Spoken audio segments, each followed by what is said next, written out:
ভাইয়া, অনেক রাত হলো, চলে আসেন, নয়তো আপনার কোনো সমস্যা হয়ে যাবে। আপনার কিছু হলে কিন্তু আমি নিজেকে মাফ করতে পারবো না।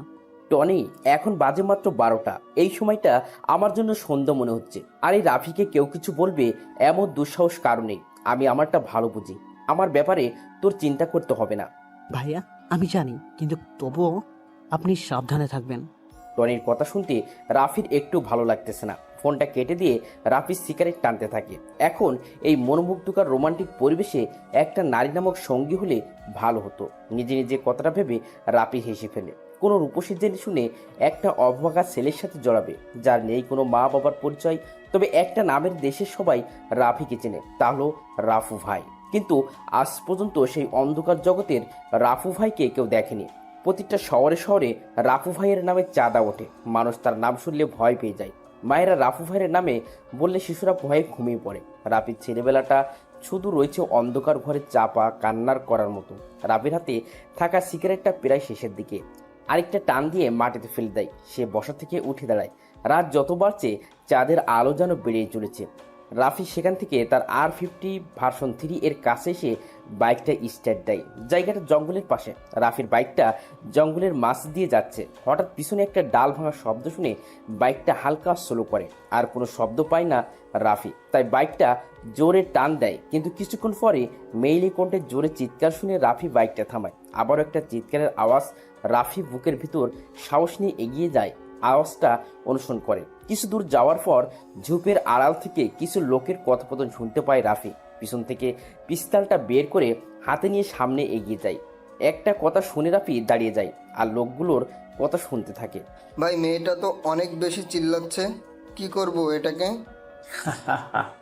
ঘুমের ওষুধ খেলে মানুষ যেমন ঘুমিয়ে পড়ে, ঠিক তেমন ভাবে ঘুমের একটা ওষুধ দিয়ে দিত। ভাই, এখানে ঘুমের ওষুধ পাবো কোথায়? আরে বোকা, ঘুমের ওষুধ মানে হচ্ছে পিস্তলের বুলেট। আগে আমাদের কাজ শেষ করি, তারপর একটা বুলেট খরচ করে মেয়েটাকে ফেলে দিয়ে যাব। রাকিবের কথা শুনে নুসরাত নামের মেয়েটা ভয় পেয়ে যায়। সকালের দিকে বন্ধুদের সাথে ঘুরতে এসে নুসরাত রাস্তা হারিয়ে ফেলে। আর এই ছেলেগুলো তাকে কিডন্যাপ করে এখানে নিয়ে আসে। এতক্ষণ নুসরাত জ্ঞানহীন অবস্থায় ছিল।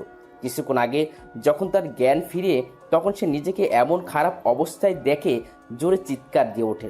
নুসরাত ঢাকার সবচেয়ে ধনী বিজনেসম্যানের একমাত্র মেয়ে। নুসরাতের বাবা তাকে অনেক ভালোবাসে, তাই তিনি নুসরাতের সকল প্রকার আবদার পূরণ করার চেষ্টা করে। আজ বন্ধুদের সাথে ঘুরতে যাওয়ার জন্য বায়না করেছে, তাই তার বাবা নুসরাতকে অনুমতি দিয়ে দেয়। ঘুরতে সে এমন বিপদে পড়বে বুঝতে পারেনি নুসরাত। এমন আধার রাতে আবারও অবিচ্ছিন্ন ভয়ঙ্কর জঙ্গলের মধ্যে চারটা ছেলে নুসরাতের দিকে লোভনীয় দৃষ্টিতে তাকিয়ে আছে। হয়তো আজই তার এই পৃথিবীর শেষ দিন। এটা ভাবতেই নুসরাতের অজস্র ভয় মনের ভিতর ভর করে। নুসরাত সব আশা ছেড়ে দিয়ে নিজেকে বিলিয়ে দিতে প্রস্তুত হয়ে আছে। সে জানে এই গহীন অন্ধকার জঙ্গলে তাকে রক্ষা বা বাঁচানোর মতো কেউ নেই। হঠাৎ একটা ছেলে এসে নুসরাতের শরীরে হাত দেয়। নুসরাত কেঁপে ওঠে। জীবনের প্রথম কোনো ছেলে খারাপভাবে হাত দেওয়ার চেষ্টা করছে তার শরীরে। অহেতুক ছেলেগুলোকে আটকানোর কোনো মানেই হয় না। নুসরাত জানে বাধা দিলেও কোনো কাজ হবে না, তাই সে আর কোনো জোরাজুরি করে না। আরেকটা ছেলে নুসরাতের শরীরে স্পর্শ করতে যাবে, তখনই পিছন থেকে কেউ মোটা একটা শক্ত গাছের ডাল দিয়ে ছেলেটার মাথায় মারে। ছেলেটার মাথা থেকে রক্ত বের হতে থাকে। সে তার হাত দিয়ে রক্ত বন্ধ করার বৃথা চেষ্টা করে। হঠাৎ এরকম একটা আগন্তুকের আগুন বুঝতে পারছে না কেউ। তাদের যেন বিশ্বাস হচ্ছে না এত গভীর রাতে অন্ধকারের জঙ্গলে কেউ নুসরাতকে বাঁচাতে আসবে। এই, কে তুই? এত রাতে এমন অন্ধকার জঙ্গলে কি করিস তুই? একই প্রশ্ন তো আমারও। তোরা চারটে ছেলে আর একটা মেয়ে এত রাতে এখানে কি করিস? আমরা যাই করি না কেন, এটা জিজ্ঞেস করার তুই কে? যদি জান নিয়ে বাসা যেতে চাস তাহলে এক্ষুনি এখান থেকে চলে যা। আমি বাসা থেকে বের হওয়ার আগে মাথায় কাফনের কাপড় মাথায় পরে বের হই। মৃত্যু ব্যাপার না। জীবনে আত্মপ্রকাশ এবং অস্তিত্বের বিকাশ তার চঞ্চল গতির মধ্যে বহমান। মানব জীবন সংগ্রাম মুখর। জীবনে বাঁকে বাঁকে রয়েছে মরণগুলি। এই জীবন থেকে পালন মানে জীবনের ব্যর্থতা ডেকে আনা।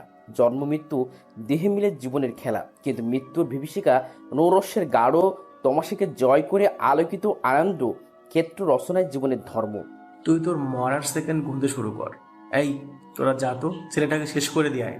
শূন্য হাতে দুইটা ছেলে আগন্তুক তার দিকে এগিয়ে আসে।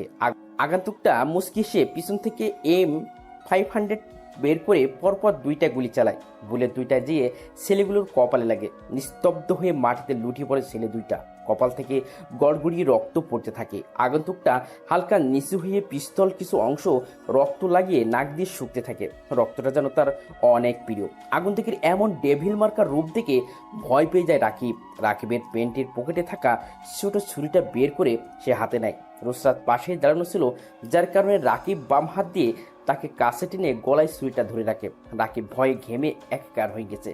তার কাছে মনে হচ্ছে তার সামনে মৃত্যুর দূত দাঁড়িয়ে আছে। নিজের জীবন বাঁচানোর জন্য নুসরাতকে রাকিব ব্যবহার করছে, যদি তার নিজের প্রাণটাও বেঁচে যায়। দেখ, তুই পিস্তলটা হাত থেকে নিচে ফেলে দে, নয়তো এই মেয়েটাকে আমি মেরে দেব। মেরে দে মেয়েটাকে, তাতে আমার কি?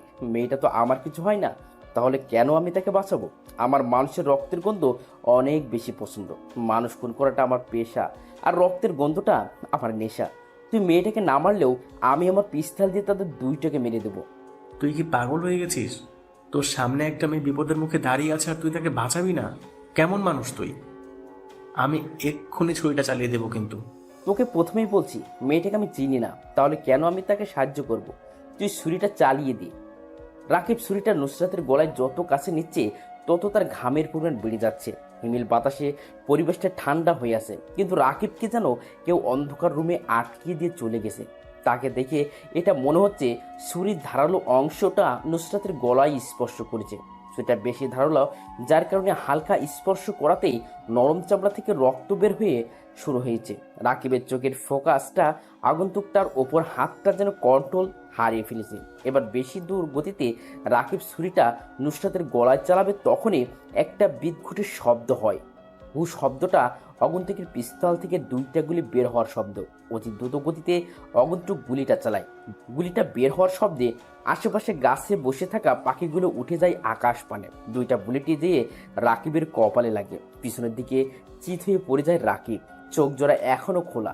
সে সোজা হয়ে বসতে চাইল, কিন্তু তা আমরা পারলো না। প্রবল ভয় আর অস্থিরতা গ্রাস করেছে রাকিবের ভিতর।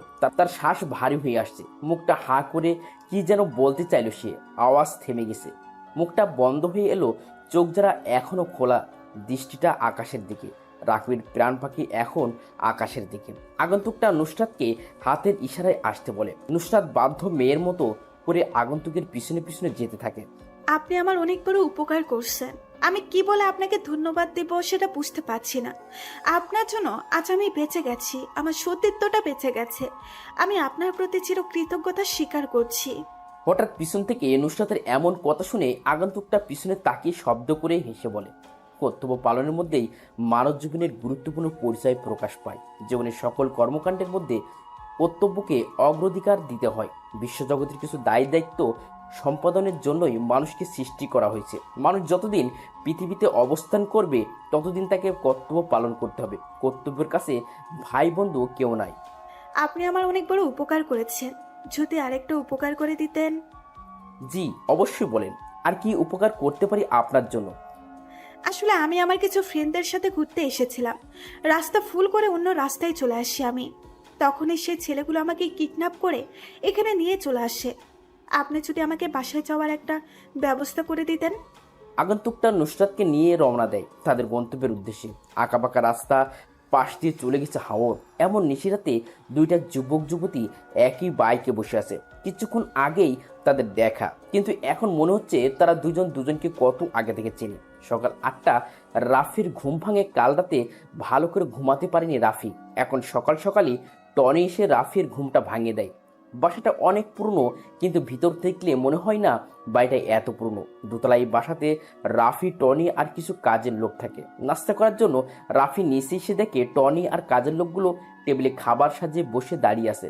এটা তাদের প্রতিদিনের নিয়ম। রাফিকে সম্মান দেখানোর জন্য সবাই প্রতিদিনের এভাবে দাঁড়িয়ে থাকে। রাফি মুচকিসে চেয়ারটা টান দিয়ে খেতে শুরু করে। কিছুক্ষণ পর রাফি লক্ষ্য করে যে টনি এক মনে চেয়ে আছে তার দিকে, আর কোনো কিছু বলার অধীর আগ্রহ নিয়ে দাঁড়িয়ে আছে। এটা বুঝতে পেরে রাফি নিজে থেকে বলে, কি রে টনি, আমার দিকে এরকম করে চেয়ে আসিস কেন? মনে হচ্ছে কিছু বলতে চাস আমাকে? আসলে ভাই, আপনি তো জানেন আমি আপনাকে অনেক সম্মান করি। আপনার অনুমতি ছাড়া কি আমি আপনাকে বলতে পারি? যদি অনুমতি দেন তাহলে বলবো। বলে ফেল, কি বলবি, তবে যেটাই বলিস না কেন সেটা যেন খারাপ কিছু না হয়। ভাই, আপনি যে একটা সিদ্ধান্ত নিয়েছেন ছদ্মবেশ নিয়ে ঢাকা বিশ্ববিদ্যালয়ে ভর্তি হবেন, এটার কি দরকার ছিল? আপনি অযথা কষ্ট করবেন কেন? আমি না হয় ছদ্মবেশ নিয়েই ভর্তি হই। রাফি কোনো কাজ করার সিদ্ধান্ত নিলে তা আগে থেকেই সাজানো হয়ে থাকে। আমি চাই না আমার আসল পরিচয় কেউ জানুক, তাই ছদ্মবেশ নিয়ে আজই ভার্সিটিতে যাব। তুই সব কিছুর ব্যবস্থা কর। রাফির খাওয়া প্রায় শেষ। টেবিলের থেকে উঠে দাঁড়ায় সে। সামনে সোফার উপরে থাকা সিগারেট প্যাকেট আর লাইটার নিয়ে উপরে উঠতে উঠতে সিগারেট জ্বালায়। সিগারেটটা নিয়ে তার রুমের বেলকুনিতে এসে দাঁড়ায়। এখন থেকে শহরটা প্রায় বেশ ভালোই বোঝা যায়। সিগারেটের বিষাক্ত ধোঁয়াগুলো মুক্ত বাতাসের সাথে মিলিয়ে দেয় আকাশ পানে। আজ যেন রোদ্রের তাপটা একটু বেশি। ভোর থেকেই সূর্যটা একটু বেশি চেতে আসে। সেই রোদ্দুরে ঝকমক কিরণের অসহ্যকর তাপে রাফির শরীর ঘেমে একাকার হয়ে গেছে। সেই ঘামন্ত শরীর নিয়ে ঢাকা বিশ্ববিদ্যালয় ক্যাম্পাসে প্রবেশ করে রাফি। গুটি গুটি পায়ে গেট দিয়ে প্রবেশ করে ভার্সিটির নতুন একটা ছেলে, যার নাম রাফি। পরনে তার সাদা কালারের ফুল হাতার একটা শার্ট, বুকের বোতামটা লাগানো চকলেট কালারের ঢিলে ঢালে একটা প্যান্ট, পায়ে একজোড়া কম দামি চটি, চোখে মোটা ফ্রেমের স্টুডেন্ট চশমা, মাথা ভর্তি লম্বা লম্বা কালো চুল পাশ দিয়ে কাটিং করে সিটি কাটা, মুখটা শ্যামলা বর্ণের উজ্জ্বল। চশমা পড়ার কারণে রাফিকে কেমন যেন বোকা বোকা লাগছে। কম বেশি অনেক স্টুডেন্ট নতুন এই ছেলেটার দিকে তাকিয়ে আছে, বোঝার চেষ্টা করছে কে এই ছেলে। বছরের মধ্যের দিকে এসেছে ভার্সিটিতে, আর আগে কখনো এমন বোকা ছেলে ক্যাম্পাসে আবির্ভাব হয়নি। সবার কাছে রাফির হাস্যকর মনে হচ্ছে। রাফি আশেপাশে তাকিয়ে ভার্সিটির বিশাল মাঠটা জোরে রয়েছে সবুজ রঙের সমাবেশ। মাঠের কোথাও কোথাও বসে আছে কিছু যুবক যুবতী, যারা নিজেদের প্রেম আলাপ নিয়ে ব্যস্ত, আর কিছু স্টুডেন্ট তাদের অহেতুক কথোপকথন নিয়ে ব্যস্ত। এই শহরের সবারই ব্যস্ততা বিরাজমান। কেউ ক্ষুধার তাড়নায় কাজের সন্ধানে ঘুরে বেড়ায় ব্যস্ত শহরে। এক মুঠো ভাতের আশায় অপেক্ষা প্রহর গুনতে হয় তাদের। কিন্তু এই শহর কি দেয় তাদের শূন্য হাতে ফিরিয়ে? দেয় তাদের যাদের ঝুড়ি ঝুড়ি টাকা আছে, ক্ষমতা আছে, সবাই তার পিছনেই পড়ে আছে। রাফি আরেকটু সামনে এগিয়ে যায়। কিছু ছেলে বাইকের উপর আরাম করে বসে বসে সিগারেট ফুঁকছে, আর সামনে দিয়ে যে মেয়েগুলো যাচ্ছে সবার মুখের উপর ভিতর থেকে ছাড়া সে বিষাক্তগুলো নিক্ষেপ করছে। রাফি তাদেরকে পাশ কাটিয়ে চলে যাবে, তখনই বাইকের উপর বসা আরাফ নামের ছেলেটা রাফিকে ডাক দেয়। রাফি পিছন ফিরে দাঁতগুলো বের করে বোকার মতো একটা হাসি দিয়ে ছেলেগুলোর সামনে যেয়ে দাঁড়ায়। ছেলেগুলো রাফির দিকে মজার দৃষ্টিতে তাকিয়ে বলে, কি রে, কি নাম তোর? রাফু না, রাফি আমার নাম। রাফি নামটা ঠিক আছে, কিন্তু রাফু উচ্চারণ করিস কেন? রাফু ভাইকে চিনিস তুই? না না না না, আমি কোনো রাফু ভাইকে চিনি না। কে রাফু ভাই? তুই এমন করে আটকে কথা বলছিস কেন? মনে হয় রাফু ভাইয়ের নাম শুনে ভয় পেয়ে গেছিস। এই শহরে এমন কেউ নেই যে রাফু ভাইকে চেনে না। ছোট থেকে বড় সবার জন্য রাফু নামটা আতঙ্কের প্রতীক। ভাই, আমি সত্যি কখনো রাফু নামের কাউকে চিনি না। যদি আপনি দয়া করে আমাকে রাফু ভাইয়ের একটা ছবি দেখাইতেন, তাহলে ভালো করে চিনতে পারতাম। এই দেখ সবাই কি বলে এই ছেলে, সে নাকি রাফু ভাইকে দেখবে। শালা, রাফু ভাইকে চিনতে ছবির দরকার পড়ে না, তার নামটাই যথেষ্ট। আর তুই বলছিস রাফু ভাইকে দেখবি? ভাই, আপনিও কি রাফু ভাইকে দেখেন নাই? মাদারের বাচ্চা, কতক্ষণ ধরে বলবো রাফু ভাইকে কেউ কখনো নিজের চোখে দেখেনি। উনি এমন একজন লোক যার সামনে 100 জন মানুষ মারা কোনো ব্যাপার না। তার কথায় এমপি মন্ত্রী সবাই উঠে বসে। আচ্ছা, রাফু ভাই যদি আপনার সামনে আসে, তখন আপনি কি তাকে চিনতে পারবেন? এমন বোকা বোকা প্রশ্ন করিস কেন? রাফু ভাই আমাদের সামনে অহেতুক আসবে কেন? আর আসলেও আমি চিনতে পারবো। তার ভয়ঙ্কর আগমন, পরনে থাকে কালো রক্সের ড্রেস, মুখে ভূতের মাস্ক মধ্যে দিয়ে কাটা, যেটা দিয়ে ভাই সিগারেট টানে। আরাফের কথা শুনে রাফি মুচকি হেসে বলে, ভাই, বর্ণনা শুনে মনে হলো উনি ভয়ঙ্কর একটা মানুষ। আর আমার মনে হয় রাফু ভাইয়ের সাথে আপনার দেখা হয়ে গেছে, সেটাও আবার অনেক কাছ থেকে, কিন্তু আপনার অজান্তেই হয়ে গেছে। তুই যে বড় একটা বোকা সেটার প্রমাণ দিয়ে দিলি। রাফু ভাই আমার সামনে এসেছে আর আমি নিজেই জানি না। তুই সেটা ভালো জানিস। এই রিফাত, একটা সিগারেট জ্বালিয়ে রাফির কাছে দে তো। ভাই, আমি তো সিগারেট খাই না, আমার কাছে সিগারেটের ধোঁয়াগুলো সহ্য হয় না। রাফির এমন কথা শুনে উপস্থিত সবাই জোরে জোরে হাসতে থাকে, যার কারণে আশেপাশের অনেক স্টুডেন্টের ফোকাস রাফিদের দিকে। রিফাত পকেট থেকে একটা সিগারেট প্যাকেট আর একটা লাইটার বের করে সিগারেটের আগুন জ্বালায়। ডান হাত দিয়ে সাবধানে সিগারেটটার রাফির ঠোঁটের কাছে নিয়ে আসে। এটা দেখে রাফি পিছাতে থাকে। সিয়াম নামের ছেলেটা পিছন থেকে রাফিকে আটকে দেয়। রিফাত জোর করে রাফির ঠোঁট সিগারেটটা লাগিয়ে দেয়। অসাবধানতার কারণে জ্বলন্ত সিগারেটটা রাফির গোলাপি নরম ঠোঁটে লেগে হালকা পুড়ে যায়। সিগারেটের বিষাক্ত ধোঁয়াগুলো রাফির মুখের ভিতরে যাওয়ার জন্য সে জোরে জোরে কাশতে থাকে। আশেপাশে কেউ আরাফতের বাধা দিতে আসছে না, সবাই দূরে দূরে দাঁড়িয়ে মজা নিচ্ছে। রাফি নিজেও কল্পনাও করতে পারছে না যে আজকের ভার্সিটির প্রথম দিনই তাকে এমন হেনস্থ হতে হবে। রাফি মাথাটা নিচু করে দাঁড়িয়ে আছে। তুই দেখি অনেক বোকা, ভার্সিটিতে পড়িস এখনো সিগারেট আনতে পারিস না? তোকে ভার্সিটিতে নতুন দেখছি, কোন ইয়ারে পড়িস? রাফি মাথাটা নিচু করেই আস্তে আস্তে জবাব দেয়, ভাইয়া আমি দ্বিতীয় বর্ষে ভর্তি হয়েছি। তুই তো তাহলে আমাদের সবার জুনিয়র, এখন থেকে প্রতিদিন আমার সাথে দেখা হলে সালাম দিবি। আর তুই হয়তো আমার পরিচয় ভালো করে জানিস না, কিছুদিন নিয়মিত ভার্সিটিতে থাক, তাহলে এমনিতেই বুঝে যাবি আমি কে। রাফি মাথাটা নাড়ায়, যার মানে সে তাদের সম্মান করবে। পৃথিবীটা বড়ই নিষ্ঠুর, যেখানে ভালো মানুষের আনাগোনা বেশি সেখানে খারাপ লোক কিছু থাকবেই। জীবনটাকে প্রায় খুব একঘেয়ে লাগে। কখনো কি এমনটা মনে হয়েছে যে আপনি নিজেকেই নষ্ট করছেন নিজের জীবনটা? কিংবা মাঝে মাঝে বিষণ্ণতা, নিজের জীবনের প্রতি বিরক্তি চলে আসে? এমন পরিস্থিতি প্রায় প্রতিটি মানুষের জীবনেই আসে। মাঝে মাঝেই সব কিছুকে খুব অর্থহীন মনে হয়। নিজের জীবনটাকে বদলে ফেলা যায় নিজেই। নিজের জীবনটাকে বদলে দিয়ে নতুনভাবে জীবনের অর্থ খুঁজে নিতে হয় নিজেকে। কিছু প্রশ্ন, কি অবাক বিষয়, অবাক হলেও সত্যি যে নিজেকে কিছু বিশেষ প্রশ্ন করে নিজেকে মনে মনে উত্তর পাওয়া যায়। নিজের মনের কাছে এই প্রশ্নগুলো করলেই সত্যি জীবনটাকে বদলে যাবে এবং জীবনটাকে অনেক বেশি অর্থবহ মনে হবে। রাফি তার নিজের জীবন থেকে অনেক কিছু শিখেছে আজ। এটা তার নতুন একটা অনুভূতির সৃষ্টি। শোষিতরা শোষিতদের হাতেই সবচেয়ে বেশি নির্যাতিত হয়। যে কখনো সম্মান পায়নি সে জানে না অন্যকে কীভাবে সম্মান করতে হয়। রাফি নিজের পরিচয় গোপন রেখে আজ তা বুঝতে পারছে। রাফি নিজের শত্রুকে খুব কাছ থেকে জানে। সে এটা সবসময় চিন্তা করে শত্রুকে ক্ষমা করে দাও, কারণ তুমি বড় মনের মানুষ তাই নয়, কারণ শত্রুদের নিয়ে ভাববে। তুমি এতটা পিছিয়ে পড়া মানুষ তো নও। রাফি ক্লাসের দিকে রওনা দেয়। দ্বিতীয় বর্ষের ইকোনমিক্স ডিপার্টমেন্টটা বেশ সুন্দর আর বড়। এখানেও ক্লাসে কোনো শিক্ষক প্রবেশ করেনি। রাফি ক্লাসে প্রবেশ করে সবাই অবাক দৃষ্টিতে তার দিকে তাকিয়ে আছে। এতক্ষণে সবাই বুঝে গেছে রাফি নামের এই বোকা ছেলেটা এই ক্লাসেরই স্টুডেন্ট। রাফি বুঝতে পারছে না কোথায় যেয়ে বসবে, কারণ কম বেশি সবাই ধনী পরিবারের সন্তান। রাফি যে একটা ছেলের পাশে বসে। এই ছেলে রাফি না কি যেন নাম তোমার? তুমি আমার পাশে এসে বসছো কেন? পিছনে তো আরও সিট আছে, ওইগুলো যেয়ে বসো। ভাইয়া আমি আপনার পাশে বসলে কি সমস্যা হয়? আর সামনে সিট থাকতে আমি পিছনে যেয়ে বসবো কেন? তুমি দেখছি অনেক বোকা, কিছু বোঝো না। আর তোমাকে দেখে বোকা বোকাই মনে হয়। তুমি আমার পাশে বসলে আমাকেও বোকা বোকা লাগবে। তোমার সাথে আমার কি যায় দেখো একবার। ভাইয়া আমি তো নতুন, আপনার পাশেই বসি। বসতে পারো একটা শর্তে, তুমি আরও দূরে যেয়ে বসো, আমার আশেপাশে যেন তোমাকে না দেখি। রাফি মাথা নাড়ায়। সে বসে বসে চিন্তা করছে পৃথিবীতে সব থেকে নির্লজ্জ হলো মানুষের মন। কিছু কিছু মুহূর্তে মানুষ খুব একা হয়ে যায়, যার মনের অবস্থা বোঝার ক্ষমতা কারো থাকে না। জীবন তো বহমান নদী, থেমে থাকে না। অনেক কিছু আশা থাকলেও পাওয়া হয় না। আশাগুলো পরে থাকে শুধু স্মৃতি হয়। জীবনের অনেক কিছু যায় হারিয়ে। রাফি তার অতীত নিয়ে বেশ গম্ভীরভাবে চিন্তা করে।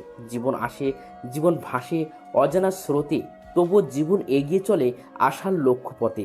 রাফি তার অতীতকে নিয়ে ভাবে, কিন্তু ভবিষ্যৎকে ঠিকই সুন্দর করার চিন্তা করে। জীবনের কোনো একটা সময় মানুষ নিজেকে খুব অসহায় ভাবে, যেটা রাফি পিছনের দিনগুলোতে ফেস করেনি। এখন তার সামনে সেই ভয়ঙ্কর অতীত ভেসে ওঠে।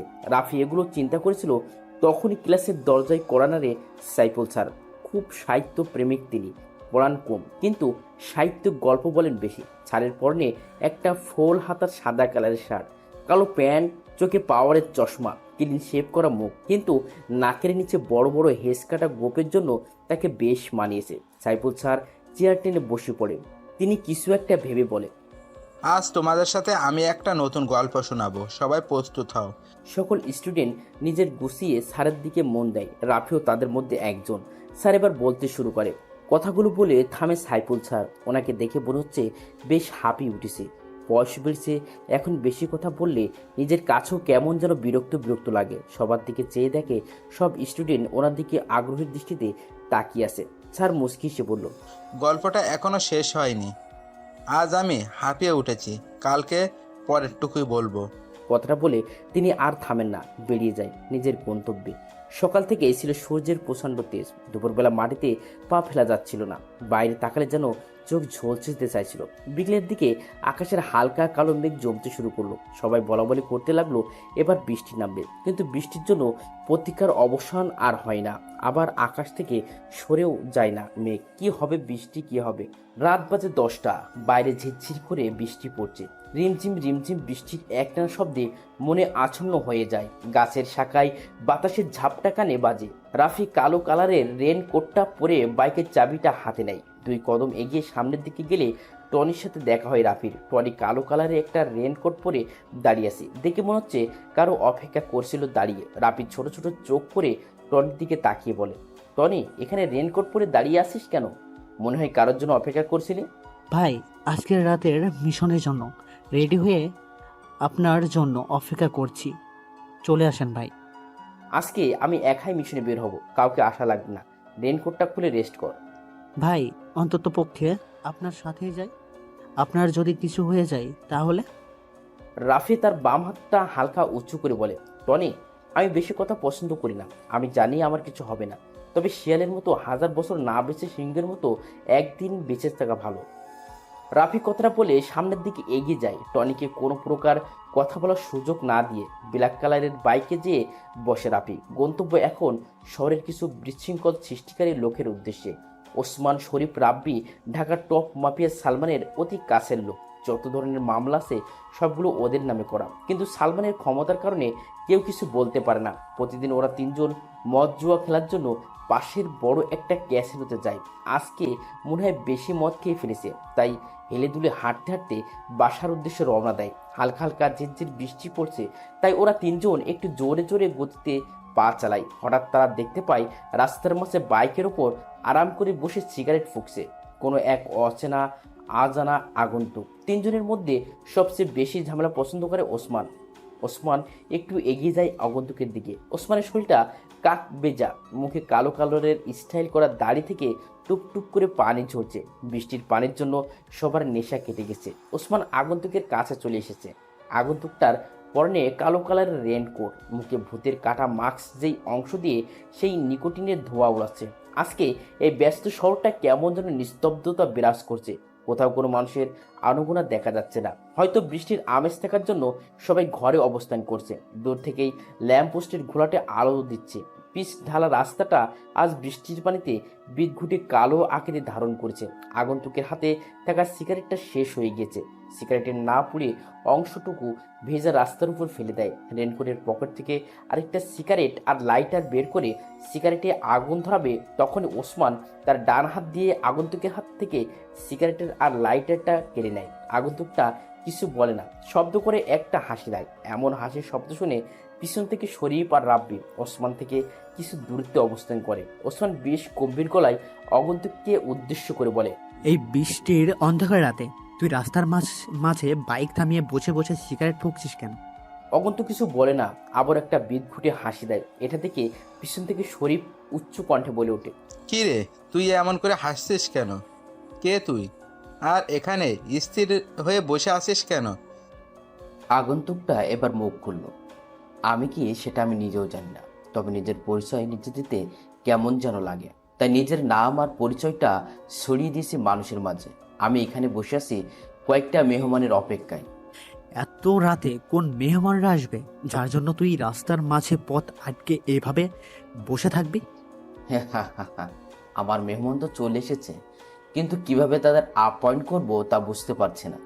সবাই আশেপাশে পিছনে সামনে তাকায়, কিন্তু কাউকে দেখতে পায় না। ওসমান রেগে বলে, কোথায় তোর মেহমান? আমরা দেখছি না কেন? মজা করছিস আমাদের সাথে? জানিস আমরা কে? মেহমান নিজে যদি বলে মেহমান কোথায়, তাহলে এতে আমার কি করার আছে? আর আমি তাদের সাথে মজা করতে যাব কেন? তোরা কি আমার বন্ধু লাগিস? ভাই, তোরা কার লোক সেটা না বললেও আমি জানবো কি করে? আমরা সালমান ভাইয়ের কাছের লোক। ওসমানের কথা শুনে অগন্তুকটা জোরে জোরে হাসতে থাকে, যেমন মনে হচ্ছে ওসমান কোনো বড় ধরনের হাসির কথা বলেছে। সবার ভিতরে একটা রাগ সৃষ্টি হচ্ছে অগন্তুকের প্রতি। যেখানে সবাই সালমান এর কথাই শুনলে খারাপ অবস্থা হয়ে যায়, সেখানে অচেনা একটা আগন্তুক সালমান ভাইয়ের কথা শুনে মজা নিচ্ছে। আগন্তুকের হাসি যেন ওসমানের সহ্য হয় না, তাই সে রেগে বলে, এই, তুই এভাবে হাসছিস কেন? আমি কি কোনো মজার কথা বলছি? তুই কোনো মজার কথা বলিসনি, তবে গুরুত্বপূর্ণ কথার সময় হাসি আমার একটু বেশি পাই। সবার সাথে গুরুত্বপূর্ণ কথা বলার সময় হাসতে নেই। হয়তো সেই লোকটা তার মতো সাইকো না। সাইকো শব্দটা ছোট, কিন্তু একটা মানুষ এই শব্দের জন্য অনেক কিছু থেকে পিছিয়ে যায়। আমি নিজেও জানি না যে আমি একটা সাইকো, তবে মাস্তানির ব্যাপারে আমি খুব সতর্ক থাকি। দেখ, অনেক রাত হয়েছে। আমি বুঝতে পারছি তোর কোনো মেহমান আসবে না। তুই আজকে মনে হয় বেশি খেয়ে ফেলেছিস, তাই আবল তাবল বকছিস। বাসায় যা, এমনিতেই ঠিক হয়ে যাবে। বস, আমি মদ খেলেও নেশা আমায় ধরতে পারে না। আমার ভিতর পুরোপুরি নেশা দিয়ে ডুবে আছে। আমার মেহমান চলে এসেছে, কিন্তু তাদের আপ্যায়নটা কিভাবে শুরু করব তা বুঝতে পারছি না। সেই কখন থেকে শুনছি মেহমান চলে এসেছে, কিন্তু কোথায় তোর মেহমান? আমাদের সামনে আসতে বল, আমরা তার আপ্যায়ন করব। আজকের সবচেয়ে বড় মেহমান তো তোরা সবাই, কিন্তু তাদের আপ্যায়ন যে কিভাবে করব। তুই যে একটা পাগল সেটা আমি বুঝে গেছি। রাস্তার মাঝে থেকে বাইকটা সরা তাড়াতাড়ি। আমরা যাব, নয়তো তিনজন মিলে তোকে এখানে মেরে চলে যাব। কেউ জানতেও পারবে না। তোদের জন্য কখনো থেকে বাইকের উপর বসে বসে অপেক্ষা করছি, কিন্তু তোদের আসতে আসতে অনেক দেরি হয়ে গেছে। আমার আর ভালো লাগছে না। অ্যাকশন শুরু করি তাহলে। আগন্তুক কথাটা বলে রেইনকোটের পিছন থেকে একটা পিস্তল বের করে শক করে একটা গুলি করে। বুলেটটা যে সোজা ওসমানের কপাল বরাবর লাগে। কেমন যেন পরিবেশটা থমথমে অবস্থা ধারণ করেছে। ওসমানের নিথর দেহটা পিস্তলা ভেজা রাস্তার উপর নিস্তেজ হয়ে পড়ে আছে। কারো মুখে কোনো কথা নেই। হঠাৎ কথার মাঝে আগন্তুকটা এইভাবে গুলি চালাবে কেউ ভাবতেও পারেনি। আগন্তুকটা পিস্তলটা আবারও রিলোড দিয়ে নেয়। পিস্তলটা সোজা রাব্বির দিকে তাক করে। শুধু ট্রিগারে চাপ দেওয়ার বাকি আছে। আগন্তুক হাতের দ্বিতীয় সারির আঙুলটা দিয়ে হালকা করে ট্রিগারে শুয়ে দেয়। রাব্বির গলা শুকিয়ে গেছে। মনে হয় এখন কেউ 10 লিটার পানি দিলেও সেটাও সে শেষ করে দিবে। ট্রিগারে হালকা করে একটা চাপ আর পৃথিবীর থেকে রাব্বির নামটা মুছে যাবে। সত্যি সত্যি যেন এইবার আগন্তুক তার পিস্তলের ট্রিগারে জোরে চাপ দিয়ে দিল। 78 সেলসিয়াস তাপমাত্রার গরম বুলেটটা যে রাব্বির গলায় লাগে। ডান হাত দিয়ে গলায় চেপে বাসার বৃথা চেষ্টা করে রাব্বির তার নিথর দেহটাও পিস্তলা ভেজা রাস্তায় পড়ে যায়। ওসমান আর রাব্বির এমন করুণ অবস্থা দেখে শরীফ ভয়ে ভয়ে পিছন থেকে তার পিস্তলটা আগন্তুকের দিকে তাক করে ধরে রাখে। আগন্তুক সরু চোখে শরীফের দিকে চায়। শরীফ ছেলেটা অল্প বয়সেরই 23-24 হবে হয়তো। কালো রঙের শরীর, তার মুখে হালকা হালকা দাড়ি দেখা যাচ্ছে। শরীফের হাত কাঁপছে, তো বসে আগন্তুকের দিকে গানটা ধরে আছে। আগন্তুক মাটি থেকে লাইট একটা উঠিয়ে প্যাকেট থেকে বের করে জ্বালায়। সোজা যেয়ে বাইকের উপর হেলান দিয়ে বসে। সিগারেট জোরে 2টা টান দিয়ে শরীফের উদ্দেশ্য করে বলে, কি রে, ভয় পেয়েছিস এগুলো দেখি? ভয় পাওয়ার কিছু নেই, তোকে মারবো না আমি, কিন্তু সেটা একটা শর্তে। যদি তুই আমাকে কিছু তথ্য দিতে পারিস তাহলে আমি তোকে এখনই ছেড়ে দিব। শরীফ মনে হয় কিছুটা নিশ্চিন্তে হয়েছে, তাই সে হাত দিয়ে পিস্তলটা নামিয়ে নেয়। ডান হাত দিয়ে মুখের ঘাম আর ছিটি ফোটা বৃষ্টির পানির ফোঁটাগুলো মুছে দেয়। এমন ঠান্ডা একটা পরিবেশ, শরীফ ভয় পেয়ে ঘেমে একাকার হয়ে গেছে। ভয় কাতর গলায় শরীফ বলতে থাকে, ভাই, কি তথ্য জানতে চান আপনি?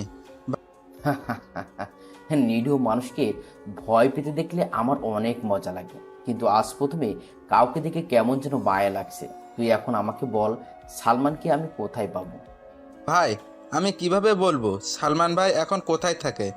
আমি কিছু জানি না এই বিষয়ে। ওসমান সব সময় সালমান ভাই এর থেকে বেশি থাকতো। আমি তো তেমন কিছু ভালো করে জানি না। আমাকে ছেড়ে দেন প্লিজ ভাই। ছেড়ে দিব? সেই ভুলটা আমি আর করছি না। এই রাফি বেশি কথা আর বেশি প্রশ্ন করা পছন্দ করে না। আমি নিজে নিজে সালমানকে বের করব, তবে এখন তোকে বাসি রেখে আমার ঠিক হবে না। ভালো থাকিস উপরে। আগন্তুক তার পিস্তলটা দিয়ে সোজা একটা গুলি করে। গরম বুলেটটা যেয়ে শরীফের কপালে লাগে। কপাল ফেটে তাজা রক্ত বের হতে থাকে। বৃষ্টির আমেজ আজকে শহরটা কেমন যেন নীরব হয়ে আসে। দূর থেকে ভেসে আসছে কিছু পাতি কুকুরের বিদঘুটে ডাক। হয়তো ওরা এতক্ষণে তাজা রক্তের গন্ধ পেয়ে গেছে। বৃষ্টি থাকার জন্য আসতে পারছে না। বৃষ্টির গতিবেগ বেড়ে চলেছে। ঝিরঝিরি থেকে এখন বড় বড় ফোঁটায় মুষলধারে বৃষ্টি পড়ছে। মাঝে মাঝে আবার জোরে জোরে বিদ্যুৎ চমকানোর বিকট শব্দে কেঁপে উঠছে শহরটা। জায়গাটা আগের মতোই থাকবে, তবে কাল সকাল থেকে এই জায়গায় মানুষ ভয়ে চলাচল করবে। জীবনটা এক যুদ্ধক্ষেত্রে চড়াই উচ্চাই থাকবেই। সবকিছু পেরিয়ে গেলে তবে তো জিত আসবেই। আগন্তুক শরীফে মৃতদেহের পাশে ছোট করে লেখে কিং এর রাফু ভাই। আগন্তুক সেখানে আর এক মুহূর্ত পর্যন্ত দাঁড়ায় না। বাইকটা স্টার্ট দিয়ে অন্ধকার রজনীতে তার গভীরতায় হারিয়ে যায়। সকাল প্রায় 8টার কাছাকাছি। রাফি ঘুম থেকে উঠে নিজে এসে সোফায় বসে পড়ে। টনি চায়ের কাপটা হাতে নিয়ে রাফির সামনে থাকা টি টেবিলের উপর রাখে। গরম চা থেকে বাষ্প হয়ে নির্বিচ্ছিন্ন ধোঁয়াগুলো উঠতে থাকে। দুজনের মধ্যে এক প্রকার নীরবতা বিরাজ করছে। তখনই টনি রাফিকে উদ্দেশ্য করে কথাটা বলে। টনির কথায় রাফি হাত থেকে চায়ের কাপটা টেবিলের উপর রেখে ছোট ছোট করে একটা মুচকি হাসি দেয়। সামনের দেওয়ালে ফিট করা 32 ইঞ্চি টিভিটা রিমোট দিয়ে অন করে। প্রথমেই খবর চ্যানেলটা ভেসে ওঠে। একজন মহিলা খবর পড়ছে। ব্রেকিং নিউজ, আজ সকালে বনের একটা পরিত্যক্ত গোডাউনের পাশে 3টা লাশ পাওয়া যায়। পুলিশ এখনও তাদের তদন্তের কাজ চালিয়ে যাচ্ছে। তবে পুলিশের একটাই বক্তব্য, বাংলাদেশের সবচেয়ে বড় মাফিয়া লিডার রাফু ভাই এই খুনটা করেছে। কিন্তু রাফু ভাই এই শহরে এসে 3জন লোক খুন করেছে, এটা কি সত্যি নাকি রাফু ভাই সেজে অন্য কেউ এই খুনগুলো করেছে? সবাই এখন জনগণের কাছে অপুষ্ট আর পুলিশের কাছে ধোঁয়াশা। এখন এই পর্যন্ত এতক্ষণ আমাদের সাথে থাকার জন্য ধন্যবাদ। টনি অবাক হয়ে তাকিয়ে আছে রাফির দিকে। টনির কাছেও কেমন যেন ধোঁয়াশা মনে হচ্ছে সবকিছু। রাফি চায়ের কাপে তার গোলাপি রঙের ঠোঁটটা লাগিয়ে আর একটু চুমুক দেয়। টনির দিকে তাকায়। ছেলেটা রাফির জন্য অনেক চিন্তা করে। এতদিনে টনির প্রতি রাফির পূর্ণ বিশ্বাস স্থাপন হয়েছে। টনির এরকম প্রশ্নবোধক দৃষ্টিতে তাকিয়ে থাকা দিকে রাফি মুচকি হেসে বলে, সালমানের খবর এখনো পাইনি। তবে আমি যখন এই শহরে এসেছি তখন তো সালমানকে মারা আমার জন্য কোনো ব্যাপার না। ভাই, টিভিতে যে দেখলাম আজ সকালে 3টা লাশ পাওয়া গেছে। খুনগুলো কি রাফু ভাই আপনি করেছেন নাকি অন্য কেউ করেছে? কালকের রাতের মিশনটা আমি একাই শেষ করছি। তবে মিশনে কাকে কাকে মেরেছি সেটা তোর কাছে ধোঁয়াশা হয়ে থাকলো। রাফি বসা থেকে উঠে দাঁড়ায়। টনিকে আর কিছু বলার সুযোগ না দিয়ে উপরে চলে যায়। টনি বসে বসে ভাবছে, রাফু ভাই কি সত্যি কালকে রাতের মিশনে সেই 3টা ছেলেকে মেরেছে নাকি তার নামধারী অন্য কেউ? চিন্তা চেতনা করতে করতে হয়তো উত্তরটা টনির কাছে বের হয়ে আসবে। করতে চায় না। শেষের দিকের ছোট একটা বেঞ্চে যে বসেছে, বেঞ্চটা জানালার পাশেই, যার কারণে বাইরে কি হচ্ছে সব কিছু স্পষ্টভাবে দেখা যাবে। রাফি জানালা দিয়ে বাইরের দিকে তাকায়। আকাশ আজকে সূর্যের তাপটা অনেক বেশি। কালকে বিকালে সেই অন্ধকার ভাবটা এখন কেটে গিয়ে নীল আর সাদা রং ধারণ করেছে। এই শহরে সবাই নিজের কাজে নিজেই ব্যস্ত। কেউ নিজের পরিবার চালাতে বেরিয়েছে কাজের উদ্দেশ্যে, আর কিছু ধনী ব্যক্তি অফিসের জন্য বিশাল বিশাল গাড়িতে চড়ে বসে আছে। রাফি এগুলো চিন্তা করছিল তখনই ক্লাসে সাইফুল স্যার প্রবেশ করে। আজকে স্যারের মুখে তেমন কোনো হাসি উজ্জ্বল নেই। কেমন জানি উস্কু খুস্কু দেখা যাচ্ছে। মনে হয় কালকে রাতে ভালো মতো ঘুম হয়নি তার। সবাই লক্ষ্য করেছে বিষয়টা। রাফি নিজেও বুঝতে পারছে না কি এমন হলো এক রাতে যার কারণে স্যারের রাতের ঘুম হারাম হয়েছে। সাইফুল স্যার নিজের স্বাভাবিক করে ঠোঁটের কোণে একটা হাসির ঝলক রেখে সবের উদ্দেশ্য করে বলে, আজকে সেই গল্পের বাকি অংশটুকু শুনবে? সবাই নিজেকে স্বাভাবিক করে বসে পড়ো। অন্যদিনের মতো আজকে স্যারের কথায় কোনো অনুভূতি হচ্ছে না। সাইফুল স্যার তো সবসময় হাসি খুশি থাকতে পছন্দ করে, কিন্তু কি হলো আজ কেউ বুঝতে পারছে না। স্যার ছোট একটা কাশি দিয়ে বাকি গল্পের অংশটুকু বলতে থাকে। কথাগুলো বলে থামে স্যার। আজকে ওনার কথায় তেমন কোনো রহস্যের গন্ধ আসছে না। স্যার চোখের চশমাটা ঠিক করে পিছনের দিকে তাকায়, দেখে একটা ছেলে, নামটা সাইফুল স্যারের অজানা। ছেলেটার পরনে দামি একটা সাদা কালোরের শার্ট, বুকের বোতামটা লাগানো, চোখ মোটা ফ্রেমের স্টুডেন্ট চশমা। ছেলেটার মুখ মনে রয়েছে অজস্র মায়া। ছেলেটার কেউ নয়, সে রাফি। সাইফুল স্যারের হাতের ইশারায় রাফিকে দাঁড়াতে বলে। রাফি দাঁত বের করে একটা হাসি দিয়ে স্যারকে বলে, কিছু বলার জন্যই তো দাঁড় করিয়েছি। তোমাকে নতুন দেখছি এই ক্লাসে। তার নাম কি তোমার? আমার নাম রাফি হাসান। রাফি। নামটা তো বেশ সুন্দর, কিন্তু তুমি শার্টের বুকের বোতাম লাগিয়ে রেখেছো কেন? গরম লাগছে না? গরম লাগবে কেন? আমি তো মোটা মানুষ না যে আমার গরম লাগবে।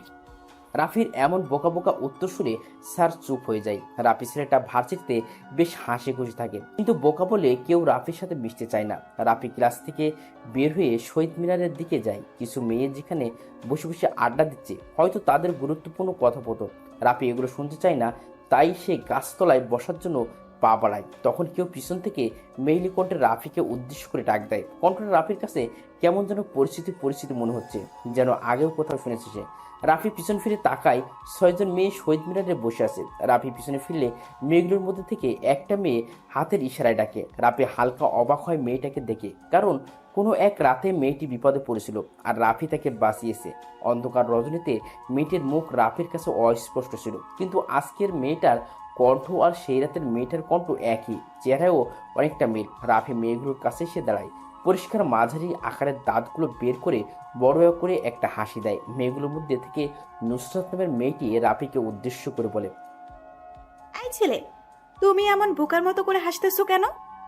আমাদের সামনে কি লজ্জা করছে? রাফির কণ্ঠটা নুসরাতের কাছে কেমন যেন পরিচিত পরিচিত মনে হচ্ছে, তাই সে জিজ্ঞেস করে, আচ্ছা, তোমার সাথে কি আগে কখনো আমার দেখা হয়েছে? না, আপনাকে আমি আজ জীবনের প্রথম দেখেছি, আগে কখন দেখিনি, কিন্তু হঠাৎ এটা জিজ্ঞেস করলেন কেন? তোমার কণ্ঠটা আমি আগে কোথাও শুনেছি, কিন্তু কোথায় সেটা মনে করতে পারছি না। তুমি ভার্সিটিতে নতুন নাকি? রাফি কথাটা শুনে মুচকি হাসে। রাফির কেমন যেন একটা অন্যরকম অনুভূতি হাতছানি দিচ্ছে।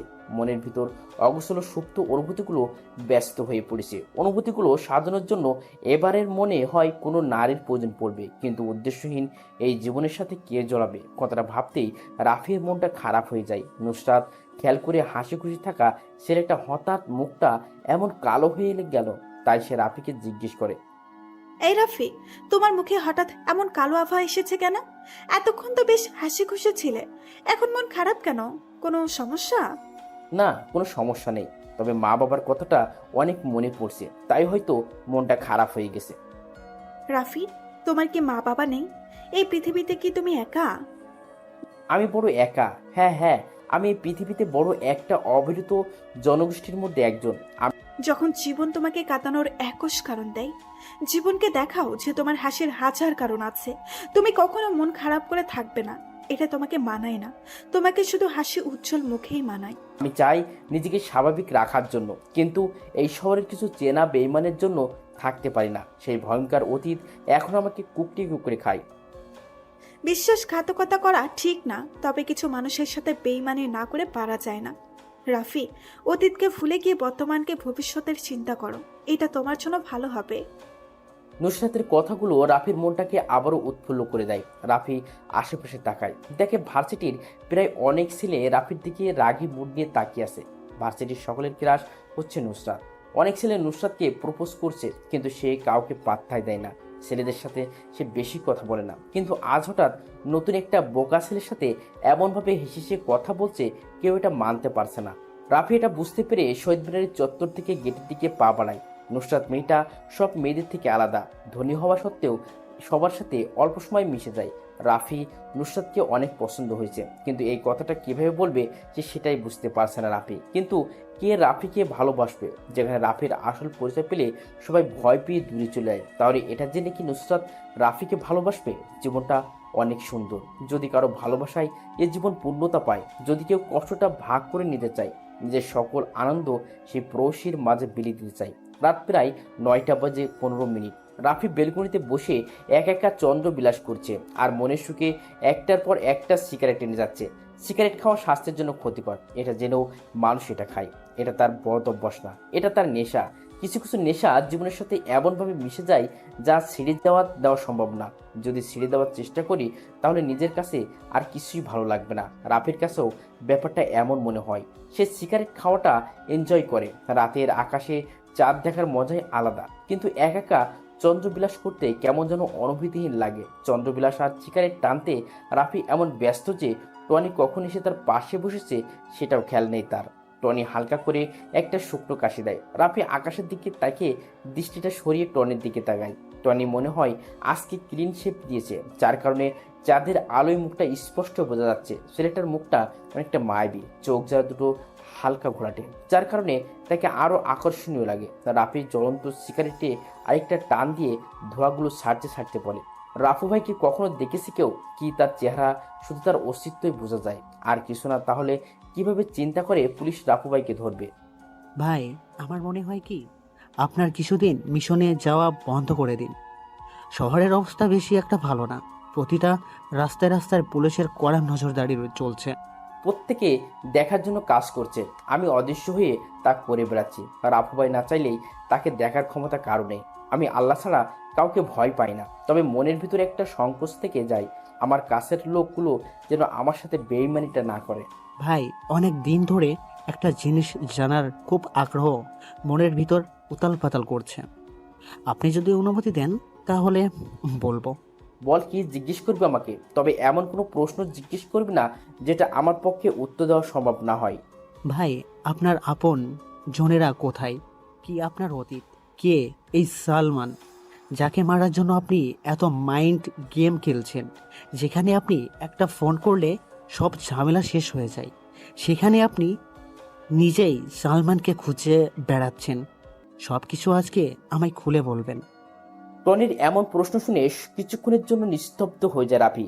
টনির মুখে আজ পর্যন্ত এমন কথা শুনেনি রাফি, কিন্তু আজ হঠাৎ নতুন করে এমন একটা প্রশ্ন করে ফেলবে ভাবতেই পারছে না রাফি। যেই কালো অতীতের কথা মনে হলে রাফি নিজেকে এই পৃথিবীতে অনেক একা মনে হয়, আজকে সেই ভয়ঙ্কর অতীত সম্পর্কে কাউকে প্রথমবারের মতো করে বলতে যাচ্ছে রাফি। কি হলো ভাই, বলবেন না আমাকে সেই অতীতের কথা? আমি জানতে চাই ভাই, বলেন আমাকে। টনির কথাই রাফির ধ্যান ভাঙে। রাফি আজকে নিজের ভয়ঙ্কর অতীত সম্পর্কে কাউকে বলে কিছুটা কষ্ট দূর করতে চায়। রাফি আরেকটা সিগারেট জ্বালায়। নিস্তব্ধ এই পরিবেশে শোনা যাচ্ছে দুজন মানুষের নিঃশ্বাস ফেলার নীরব শব্দ। আজ ঝোনাফিক উপকার মন কারণে সেই পরিচিত ডাক। রাফি নিকোটিনের বিষাক্ত ধোঁয়াগুলো ছাড়তে ছাড়তে বলবো আজ আমি প্রথম কাউকে বলবো আমার ভয়ঙ্কর অতীত সম্পর্কে। তবে আমার অতীতের কথা শুনে কিন্তু তুই কোনো কথা বলতে পারবি না। ভাই, আপনি শুরু করেন প্লিজ, আমি আর অপেক্ষা করতে পারছি না।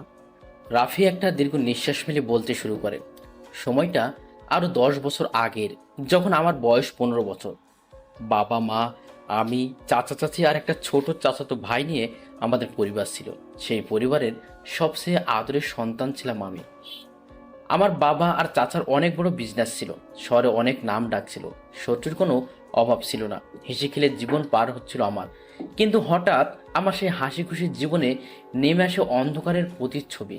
রাতে বাবা মাকে জীবিত দেখে ঘুমোতে গেছি, কিন্তু সকালে ঘুম থেকে উঠে মা বাবার রক্ত রঞ্জিত গলা কাটা দেহ দেখে বেশ অবাক হয়ে গেছিলাম।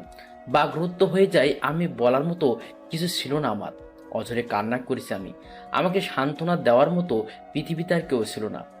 দিন পার হয়, মাস আসে, আমার প্রতি সবার অবহেলা বাড়তে থাকে। চাচা চাচির মাথার বোঝা হয়ে গেলাম আমি। কেউ আগের মতো আদর করে না আমায়। খেয়েছি নাকি খালি পেটে আছি জানার চেষ্টাও করে না কেউ। জীবনটা মরুভূমির মরীচিকার মতো হয়ে গেছে। কিছুদিন এইভাবে চলতে থাকার পর আমি চাচিকে বলি, ছোট মা, তোমরা সবাই আগের মতো আদর করো না কেন? আমার সাথে তেমন ভালো করে কথাও বলো না কেন? কি বলবো তোর সাথে? এমনিতে আমাদের মাথার উপর বসে বসে ঘরে অন্ন নষ্ট করছিস, কোনো কিছু করিস না, সারাদিন ঘরে বসে থাকিস মা বাবা ছবি নিয়ে। এখন থেকে যদি প্রতিদিন খেতে চাই হয়, তাহলে ঘরে কাজের লোকের সাথে কাজ করে খাবি, নয়তো কাল থেকে তোর খাওয়া বন্ধ। ছোট মা, ঘরের কাজ করার জন্য তো অনেক কাজের লোক আছে, তাহলে আমাকে আবার কাজ করে খেতে হবে কেন? ঘরে কাজের লোকের বেতন কি তুই দিবি? কাল থেকে বাড়িতে কাজের লোক কমানো হবে, দুইজনের কাজ তুই একা করবি, এটাই আমার শেষ কথা। ছোট মায়ের কথা শুনে কি বলবো বুঝতে পারছে না। বেশ অসহায় দৃষ্টিতে তাকিয়েছিলাম আমি। এই কি সেই ছোট মা যে আমাকে প্রতিবেলা নিজ হাতে খাইয়ে দিত? আমার যেন এগুলো কিছুই বিশ্বাস হচ্ছে না। মনের ভিতর একটা রাগ সৃষ্টি হয়। তাদের প্রতি বেঁচে থাকার জন্য আমায় কষ্ট করতে হবে, তাই প্রতিদিন ঘরের কাজ করতাম। কাজের লোকের থেকে বেশি কাজ করাতো আমাকে দিয়ে। ছোট মার চাচাতো ভাই রফিক পায়ের উপর পা তুলে আমাকে অর্ডার দিত, আমি সেই অনুযায়ী কাজ করতাম। জীবনটা কেমন যেন বিষাক্ত বিষাক্ত মনে হচ্ছে। নিঝুম রাতে একা একা আকাশপানে তাকিয়ে মা বাবার সাথে কথা বলতাম। কেন তারা আমায় অভিশপ্ত দুনিয়া একা রেখে চলে গেছে? আমাকে কেন নিয়ে গেল না? চার দেওয়ালের বদ্ধ রুমটায় নিজের কান্নাগুলো শোনার মতো কেউ ছিল না। জীবনে কখনো কারো উপর খুব বেশি নির্ভর হওয়া ঠিক না, কারণ অন্ধকারে নিজের ছায়াও নিজেকে ছেড়ে চলে যায়।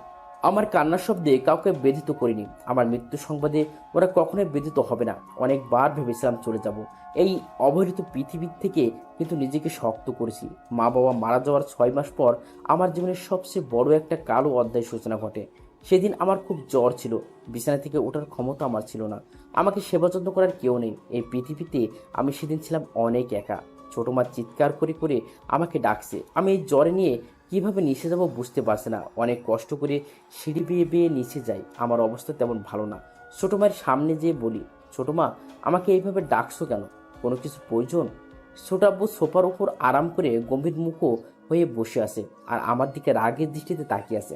ছোট মা আমার কাছে এসে আমার চুলগুলো ধরে জোরে টান দিয়ে বলতে থাকে, রাফি, এই টাকাগুলো কোথায় লুকিয়েছিস সেটা বল। তুই আমাকে এখনো ভালো করে চিনতে পারিসনি। আমি টাকার জন্য তোকে মেরে ফেলতে 1 মিনিট দেরি করব না। বল, তুই টাকাগুলো কোথায় রেখেছিস? আমি বুঝতে পারছি না ছোট মা কোন টাকার কথা বলছে। তাই আমি অবাক হয়ে জিজ্ঞেস করলাম, ছোট মা, কোন টাকার কথা বলছো তুমি? আমি কোনো টাকা লুকিয়ে রাখিনি। মিথ্যা বলছিস কেন তুই? আমার আলমারি থেকে 10 লক্ষ টাকা তাহলে কে নিয়েছে? তুই ছাড়া আর কেউ তো আমাদের রুমে পরিষ্কার করতে যায় না। শেষ সুযোগ, বলে দে টাকাগুলো কোথায়। এরপর আমি যা করব তুই তা কল্পনা করতেই পারবি না। ছোট মা, আমি তোমার আলমারি থেকে কোনো টাকা চুরি করিনি, বিশ্বাস করো আমাকে। সেদিন আমার কথা কেউ বিশ্বাস করিনি, শুনিনি আমার ব্যথার কুকড়ে ওঠা সেই মায়াবী কান্না। চাচা আর চাচি মিলে অনেক মেরেছে আমায়, মুখ দিয়ে রক্ত বের করেছিল আমার। চাচা ফোন দিয়ে পুলিশের হাতে উঠিয়ে দেয় আমাকে, মিথ্যা অপবাদ দিয়ে বের করে দেয় আমাকে আমার নিজের বাসা থেকে। শেষবারের মতো পিছনে ফিরে দেখে নেই আমার সেই স্বপ্নের হাসি খেলা বাড়িটা, যেখানে ছোট থেকে বড় হয়েছি। আজ সেখান থেকে মিথ্যা অপবাদ মাথায় নিয়ে বেরিয়ে যাচ্ছি। পুলিশ অফিসাররা যখন বাসার গেট পেরিয়ে যাবে, তখনই আমাদের বাসার পুরনো কর্মচারী করিম চাচা দৌড়ে আসে আমার কাছে। চাচাকে দেখে কান্না করে দেই আমি। আমাকে অনেক আদর করতো উনি। আমার কাছে এসে করিম চাচা কানে কানে বলতে থাকে, তোমার বাবা মাকে মেরেছে তোমার ছোট মায়ের আপন ভাই সালমান, আর টাকাটাও চুরি করেছে সে।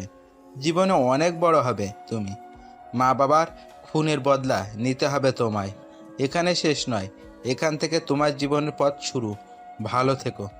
করিম চাচার কথা শুনে সেদিন আমি খুব হয়ে এসেছি। পাগল হয়নি, তবে সাইকো হয়ে গিয়েছিলাম আমি। মনের ভিতর অনেক কষ্ট চাপা পড়ে গিয়েছে আমার। মনে মনে একটা নাম জপেছি আমি, সালমান। দুনিয়ার যেখানে সে থাকুক তাকে খুঁজে বের করে নিজ হাতে আমার টার্গেট। আমার একটাই লক্ষ্য, একটাই স্বপ্ন, সালমান ভাই। জেলে অনেক মানুষের সাথে পরিচয় হয় আমার। কেউ কেউ ছোট ছোট গ্যাংয়ের লিডার, আবার কেউ ছিল লিডারের কাছের লোক। 4 বছর পর জেল থেকে বের হই, মুখে দাড়ি দিয়ে আবৃত হয়ে যায়। 4 বছর পর নিজেকে নিজে চিনতে পারছিলাম না আমি। কোথায় ছিল সুন্দর সেই শৈশব, আর আজ জেল থেকে বের হওয়া একটা আসামি আমি। লাল রক্ত চোখের, জীবনের প্রথম হাতে পিস্তল নেই। প্রথম দিকে অনেক ভয় পেতাম, কিন্তু লাইফে ভয় পেলে শুধু সময় নষ্ট, জানি আমাকে মারতে হবে। তাহলে কেন ভয় পেয়ে পিছিয়ে যাব, হয়ে যায় অদৃশ্য মাস্তান। সালমানের খোঁজ করে জানতে পারি ঢাকার ডন হয়ে যায় সে। সালমানকে ধরতে এলে তার সে বড় কিছু হতে হবে আমার। শুধু করি মাস্তানি, সারা দেশ ছড়ে যায় রাফু ভাই রাফু ভাই। কিন্তু এখন সে রাফু ভাইয়ের চেহারা সবার কাছে রহস্যময়। অনেক আবেগ নিয়ে কথাগুলো বলে থামে রাফি। রাত প্রায় শেষের দিকে দূর থেকে শোনা যাচ্ছে মসজিদে দেওয়া মসজিদের ফজরের আজান। আজকে রাফি মসজিদে যাবে। অনেকদিন যাবৎ নামাজ পড়া হয় না তার। শরীর থেকে শার্টটা খুলে কালো একটা পাঞ্জাবি পরে নেয় সে, মাথায় টুপিটা লাগিয়ে রওনা দেয় মসজিদের উদ্দেশ্যে। মিমের কথা শুনে সবাই ক্যাম্পাসের গেটের দিকে তাকায়। একটা সুদর্শন যুবক ক্যাম্পাসে প্রবেশ করছে। পরনে তার কালো কালারের শার্ট, আগের মতো করে বুকের বোতামটা লাগানো না, স্টাইল জিন্স। চোখের চশমাটা বদলে গেছে, আগেরটা মতো মোটা ফ্রেম না। কম বেশি অনেক রাফির দিকে তাকিয়ে আছে। আজ হঠাৎ করে এমন করে বোকা ছেলেটা সবাইকে অবাক করে দিবে ভাবতেও পারছে না কেউ। রাফি নুসরাতদের দেখেও না দেখার ভান করে প্যান্টের পকেটে হাত দিয়ে চলে যাচ্ছে। তখনই নুসরাত রাফিকে ডাক দেয়। রাফি যেন এই ডাকেরই অপেক্ষা করছিল। আজ মূলত সে হালকা করে গেট আপ চেঞ্জ করেছে নুসরাতের জন্য। রাফি নুসরাতকে দাঁড়িয়ে সামনে যেয়ে দাঁড়ায়, কোনো কথা বলে না। আগ বাড়িয়ে নুসরাতই রাফিকে জিজ্ঞেস করে, কি ব্যাপার রাফি, আজ হঠাৎ এমন গেট আপ? নতুন গার্লফ্রেন্ড পেয়েছো নাকি? গার্লফ্রেন্ড না, তবে কোনো এক প্রবাসীকে দেখার পর থেকে মনটা কেমন যেন করছে, তাই আর নিজেকে হালকা চেঞ্জ করার চেষ্টা করছে। আমরা তো দেখতেই পাচ্ছি কেমন চেঞ্জ। দামি শার্ট প্যান্ট, চোখের চশমাটাও পরিবর্তন, হাতে লেটেস্ট মডেলের নতুন ঘড়ি, শরীরের পারফিউমের তাজা গন্ধ আসছে। বাহ, বেশ ভালোই তো। নিজেকে চেঞ্জ করেছো একদিনে। চেষ্টা করছি নিজেকে বদলাতে। আজ মনে হয় কিছুটা সফল হয়েছি। এই পৃথিবীতে টিকে থাকতে হলে নিজেকে আরো উন্নত করতে হবে। মানুষ যতটা সুখী হতে চায় সে ততটাই হতে পারে। সুখের কোনো পরিসীমা নেই। ইচ্ছে করলেই সুখকে আমরা আকাশ অফিসারি করে তুলতে পারি। এখন এটা বলো যে তোমার গার্লফ্রেন্ডকে, আর সে কি এই ভার্সিটিতেই পড়ে নাকি অন্য কোথাও? আমাদের সাথে পরিচয় করিয়ে দেবে কখন? কথাটা শুনে রাফি নুসরাতের কাছে যায়। রাফির শরীরে দেওয়া মারাত্মক পারফিউমের ঘ্রাণ নুসরাতকে কেমন যেন আকর্ষণ করছে। রাফি আরেকটু কাছে যেয়ে নুসরাতের কানে কানে যেয়ে বলে, অনুরোধ নয়, তবে অনুরাগে বলছি, আজ বিকেল 4টায় তোমার জন্য অপেক্ষা করব ধানমন্ডির লেকের পারে। আমি জানি তুমি আসবে, তোমার সাথে নতুন কাউকে পরিচয় করিয়ে দেবো, তবে শুধু তোমার একারই দাওয়াত রইল, অন্য কারো নয়। কথাটা বলে সেখানে আর না, কারণ সে জানে এখন দাঁড়ালেই নুসরাতের সামনে অনেক প্রশ্নের উত্তর দিতে হবে। অপেক্ষা সে বিকেল 4টা, কখন সেই সময়টা আসবে? সময়টা বিকেল 3:40। রাফি আয়নার সামনে দাঁড়িয়ে নিজেকে গুছানোর চেষ্টা করছে। রাফি আজ একটা নীল রঙের পাঞ্জাবি পরেছে, তার সাথে কালো জিন্স, চোখে স্টাইল চশমা, হাতে লেটেস্ট মডেল রোলেক্স ঘড়ি, মাতাল করা পারফিউম, চুলগুলো আজকেই কেটে এসেছে, মুখে তেমন দাড়ি বোঝা যাচ্ছে না। নিজেকে আয়নায় দেখে নিজেই চিনতে পারছে না, মনে হয় কোনো রোমান্টিক শহরের নায়ক সে। টেবিলের উপরে থাকা বাইকের চাবিটা ডান হাত দিয়ে ঝাঁকাতে ঝাঁকাতে সিঁড়ি বেয়ে নিচে নামে। প্রথমেই টনির সাথে দেখা হয় রাফির। টনি কেমন অচেনা দৃষ্টিতে তাকিয়েছে রাফির দিকে। টনির চাহনিতে বোঝা যাচ্ছে সে মনে হচ্ছে কোনো ফিল্মের স্টারকে দেখছে। রাফি টনির দিকে তাকায় আর তার গোলাপি রঙের ঠোঁট দিয়ে শীষ বাজাতে থাকে। টনি এসে রাফির সামনে দাঁড়ায়, নিঃশব্দে পা থেকে মাথা অব্দি স্কিন করে সে। টনি বুঝতে পারছে না যে হঠাৎ একটা ছেলের এমন করে সাজার কি কারণ থাকতে পারে, তাই সে রাফিকে জিজ্ঞেস করে, ভাই, দেখে মনে হচ্ছে কোথাও যাবেন, কিন্তু এমনভাবে সেজেগুজে কোথায় যাচ্ছেন? রাফি নিঃশব্দে হাসে। সেই হাসিতে লেগে আছে অনেক বছর অপেক্ষা করার পর কোনো কিছু পাওয়ার উত্তেজনা। রাফি টনির প্রশ্নে উত্তরে বলে, যাচ্ছি কোনো এক প্রেয়সীকে নিজের আবেগময় শহরে আমন্ত্রণ জানানোর জন্য। কিন্তু ভাইকে সে অচেনা প্রেয়সী, যার জন্য আজ এত বছর নিজের সমাপ্তি অনুভূতির শহরে তাকে জানান দিচ্ছেন। সময় হলে সব কিছু জানতে পারবি। আমি না বলা পর্যন্ত কোনো বেশি কথা আমি পছন্দ করি না, সেটা তুমি ভালো করেই জানিস। ভাই, রাস্তায় যদি কোনো ঝামেলা হয় তাহলে সাথে সাথে আমাকে ডাকবেন, আমি চলে আসবো। কিন্তু আপনি কোনো ঝামেলা করলেই ফেঁসে যাওয়ার ভয় বেশি। রাফি যদি নিজের ইচ্ছায় ধরা না দেয়, তাহলে পৃথিবীতে এমন কোনো পুলিশ নেই, এখন জন্ম নেয়নি, যে কিনা আমাকে ধরে থানায় নিয়ে যাবে। টনি কিছু বলতে যাবে, কিন্তু তার বলতে পারে না। এর আগেই রাফি সেই জায়গাটা ত্যাগ করে। ধানমন্ডির এই রাস্তাটা আজ বেশ ফাঁকা। কিছুক্ষণ পর পর 2-3টা গাড়ি দ্রুত গতিতে যাচ্ছে। দেখে মনে হয় তাদের কোনো গুরুত্বপূর্ণ কাজ ফেলে এসেছে। যদি এটা এখন না করে তাহলে সব কিছু শেষ হয়ে যাবে এমন অবস্থা। কিন্তু কিছুই শেষ হবে না, না হয়তো কিছু সময় নষ্ট হতে পারে। ওরা এটা বুঝে না যে এত দূর গতিতে গাড়ি চালালে ভীষণ ঝুঁকি, কোনো বড় ধরনের দুর্ঘটনার শিকার হতে পারে।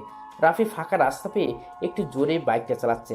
বিকেলে ধানমন্ডির এই লেকের পাড়ে অনেক কাপড়রা ঘুরতে আসে।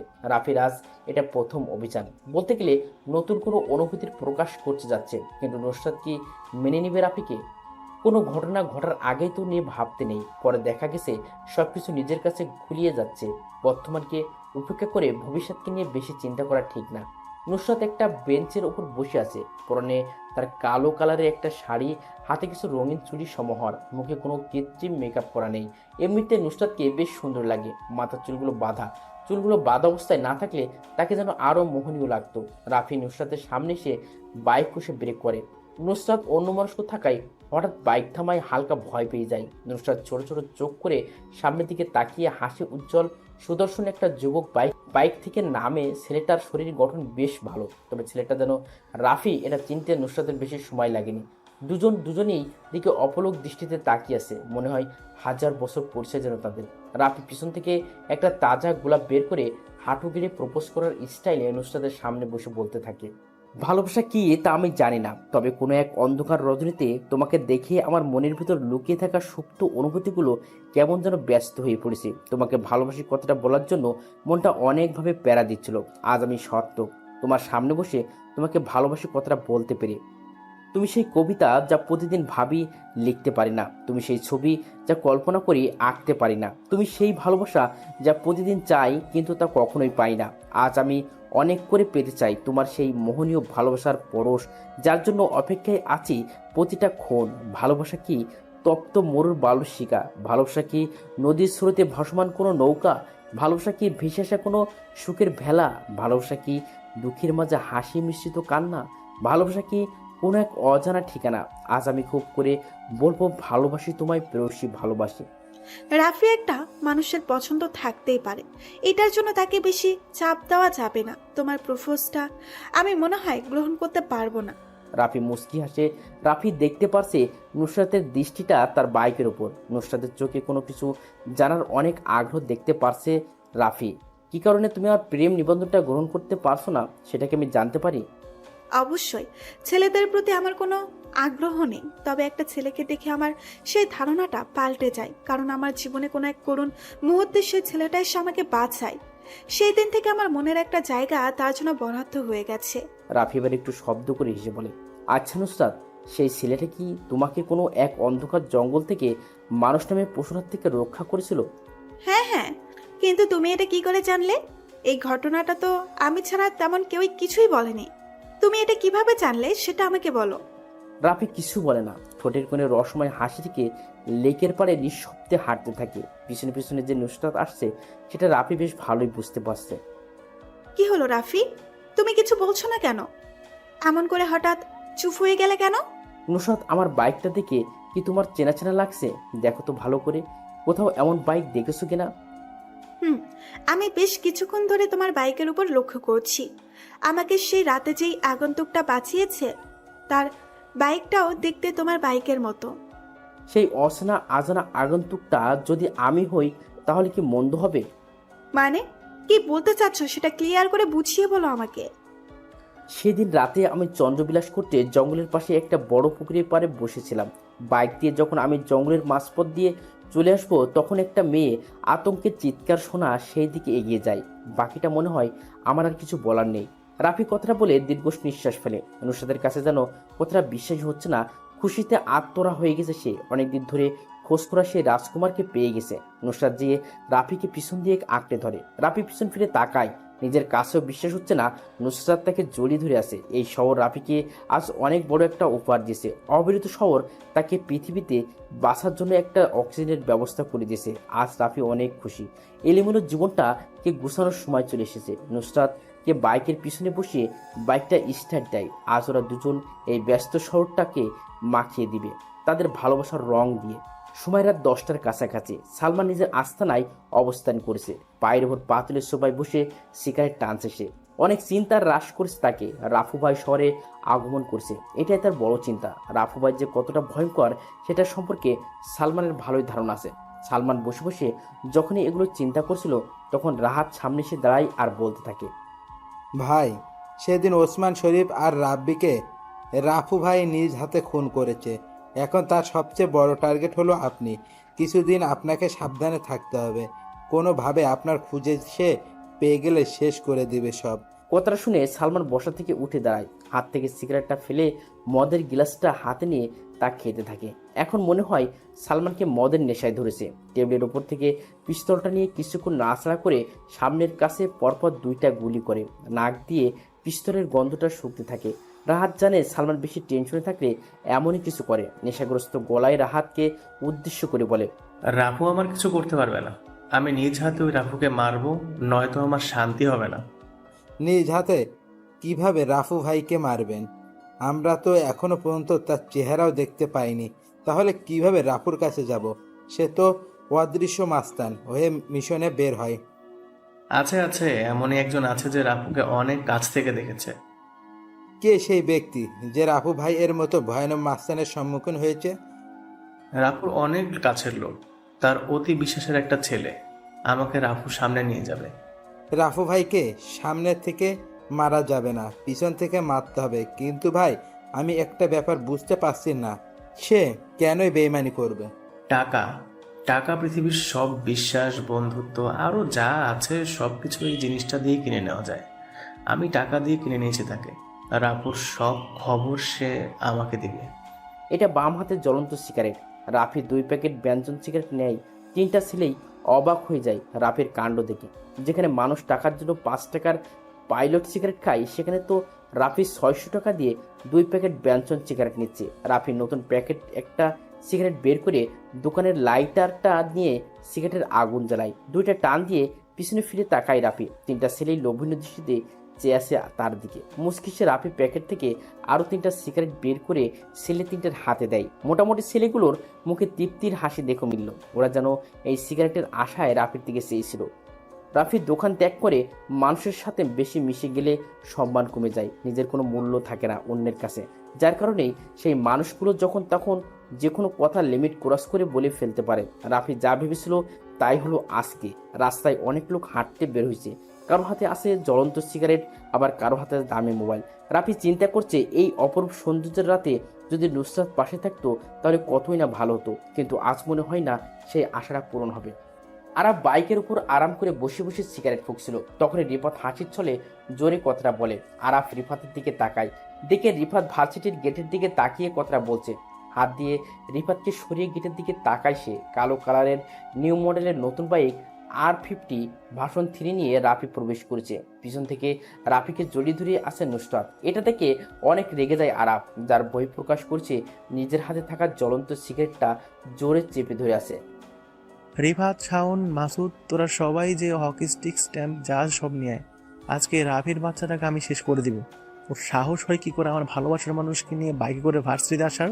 রাফি আজকে অনেক চেঞ্জ হয়ে ভার্সিটিতে এসেছে। সাদা কালারের চেক শার্ট, কালো জিন্স, হাতে লেটেস্ট মডেলের ঘড়ি, পায়ে সাদা কনভার্স, চোখে স্টাইলিশ চশমা। বাইকের পিছনে তার ভালোবাসার মানুষটা বসা। মনের মধ্যে কেমন জানি আলাদা একটি ফিলিংস বসছে। রাফি বাইকটা থামায়। সামনে আরাফ আর তার বন্ধুরা হাতে স্টাম্প স্টিক নিয়ে দাঁড়িয়ে আছে। রাফি আর নুসরাত বাইক থেকে নেমে দাঁড়ায়। রাফিকে কোনো কিছু বলার সুযোগ না দিয়েই আরাফ তার হাত দিয়ে শক্ত স্টিকটা দিয়ে জোরে একটা বাড়ি মারে রাফির পায়ে। রাফি ব্যথায় কুকড়ে উঠে, তবে সেটা প্রকাশ করে না, শক্ত হয়ে দাঁড়িয়ে থাকে। ঠোঁটের কোণে ঝুলেছে হতাশার ডাক, সেই হাসি।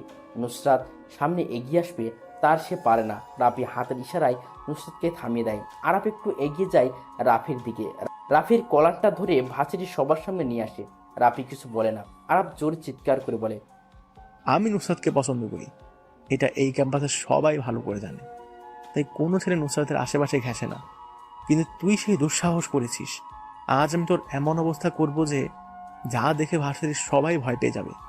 আমি কি আমার কোনো ছোট ভাইকে এখানে ডাকতে পারি? বেশি সময় নিব না, জাস্ট 10 মিনিট। রাফি কথাটা বলে আরাফের উত্তরের অপেক্ষায় তাকিয়ে থাকে। কম বেশি সবাই রাফির দিকে চেয়ে আছে। রাফি যে আজকে অনেক বড় বিপদে পড়েছে, কিন্তু সাহায্য করার মতো এই ভার্সিটিতে কেউ নেই। রাফির কথাটা শুনে আরাফ হাসতে হাসতে বলে, ডাক, তুই তোর কোন বাপকে এখানে ডাকবি? আজ আমার দেওয়া শাস্তি থেকে তোরে কেউ বাঁচাতে পারবে না। রাফির প্রশ্নের উত্তর সে পেয়ে গেছে। মুচকি সে সবার থেকে একটু দূরে যে পকেট থেকে দামি মোবাইলটা বের করে কাকে যেন ফোন দেয়। 2 মিনিট কথা বলে রাফি আগের জায়গায় এসে দাঁড়ায়। আরাফ এখন 10 মিনিট সময় অপেক্ষা করবে। আরাফ হাত দিয়ে কাউকে একটা চেয়ারে আনতে পাঠায়। 4 পায়া বিশিষ্ট নীল কালারের চেয়ারে পায়ের উপর পা তুলে বসে আরাফ। 10 মিনিট অপেক্ষা করতে করতে একটা সিগারেট খাওয়া যাক, যেমন ভাবনা তেমন কাজ। আরাফ একটা সিগারেট জ্বালায়। সবাই জানে আরাফের ক্ষমতা কতটা উপরে। আরাফ নিজের হাতে থাকা ঘড়ির দিকে তাকায়। রাফির দেওয়া 10 মিনিট শেষ। যাদের হাতে ঘড়ি আছে সবাই নিজেদের ঘড়িতে সময়টা দেখে নেয়। 10 মিনিট শেষ, কিন্তু এখনো কেউ আসছে না। রাফির মোবাইলে টুইং করে একটা মেসেজ আসার শব্দ হয়। আরাফ সিগারেটটা নিচে ফেলে দেয়, বসা থেকে উঠে দাঁড়ায়, রাফির কাছে এসে বলে, নিজের হাতের ঘড়ির দিকে একটু তাকা। 10 মিনিট তো শেষ, তো ছোট ভাই কি আসবে না তোকে বাঁচাতে? রাফির সময় দেখতে হয় না, সে নিজের সময়কে নিজের অস্তিত্বে ঘোরায়। ছোট ভাই তো কখন এসে বসে আছে, কিন্তু তোরা কখন অ্যাকশন শুরু করবি সেটার অপেক্ষায় বসে আছে। রাফির কথা শুনে উপস্থিত সবাই ক্যাম্পাসের গেটের দিকে তাকায়, কিন্তু কাউকে আসতে দেখতে পারছে না। তাহলে কি রাফি মিথ্যা কথা বলছে? কিন্তু এখনো মিথ্যা বলে লাভ কি? বড় কোনো ধরনের সমস্যা এখানে আজ হবেই। কোথায় তোর ছোট ভাই? আমি দেখতে পাচ্ছি না কেন? নাকি আমার ভয় লেজ গুটিয়ে পালিয়েছে? রাফি কখন কাউকে মিথ্যা কথা বলে না, এটা তার পছন্দ না। আমি একবার যখন বলেছি তখন তো নিশ্চয়ই আমার ছোট ভাই এসেছে, কিন্তু সে সবার চোখের আড়ালে। তোর দেখি অনেক মুখ ফুটছে। এতদিন দেখতাম ভার্সিটিতে বোকার মতো আসতি, এখন মেয়ে নিজেকে পুরো চেঞ্জ। ভালো, বেশ ভালো। তোর এই পরিবর্তনটা আমার কাছে খুব ভালো লেগেছে। আমি নিজেকে পরিবর্তন করছি ঠিকই, কিন্তু সেটা কোনো মেয়ের জন্য নয়। তোর এত সাহস আসে কোথা থেকে সেটা আমি বুঝতে পারছি না। সাহস ছোট থেকেই আমার। আজ নুসরাতের ভালোবাসার জোরটা একটু বেশি। আজ ভালোবাসা তোর মুখ থেকে আমি চিরতরে শেষ করে দেব, আর কখনো নুসরাতের দিকে তাকার সাহসও পাবি না তুই। কথাটা বলে আরাফ নিজের ডান পাটা দিয়ে রাফির বুকে জোরে লাথি মারে। রাফি একটু দূরে ছিটকে পড়ে। রাফি নিচ থেকে উঠে দেয়। আরাফ যে রাফির মুখের পাশে সজোরে কিল মারে। আরাফ এত জোরে মারে যে যার কারণে রাফির ঠোঁট কেটে গল গল করে রক্ত বেরোতে থাকে। রাফি ডান হাত দিয়ে ঠোঁটের কাছ থেকে রক্তটা নিয়ে দেখে উচ্চ কণ্ঠে হাসতে থাকে। আরাফ বোকা বনে যায়। একটা ছেলে ঠোঁট ফেটে রক্ত বেরোচ্ছে, সেটা দেখেও সে কীভাবে হাসতে পারে? রাফি কি পাগল হয়ে গেছে নাকি কেউ কিছু বুঝতে পারছে না? রিফাত পিছন থেকে রাফির কাছে যেয়ে দাঁড়ায়। হাতে থাকা স্ট্যাম্পটা রাফিকে বাড়ি মারবে, তখনই কোথা থেকে একটা স্নাইপের বুলেট এসে রিফাতের ডান পায়ে লাগে। রিফাত নিচে পড়ে যায়। ব্যথায় তার অবস্থা খারাপ, পা থেকে রক্ত পড়তে থাকে। সে নিচে বসে বসে দুই হাত দিয়ে রক্ত বন্ধ করার বিতার চেষ্টা করে। রাফি শব্দ করে হাসে। এই হাসিটা যেন আরাফের পছন্দ হয় না। রাফির হাসি তার কাছে বিষের মতো মনে হচ্ছে। সাবধানতা বজায় রেখে আরাফ ডান হাতে স্টিকটা নিয়ে রাফির দিকে এগিয়ে যায় মারার জন্য, কিন্তু সেটা আর পারে না। আরাফ এর আগেই গরম একটা বুলেট এসে আরাফের ডান হাতে লাগে। তার হাত থেকে শক্ত স্টিকটা নিচে পড়ে যায়।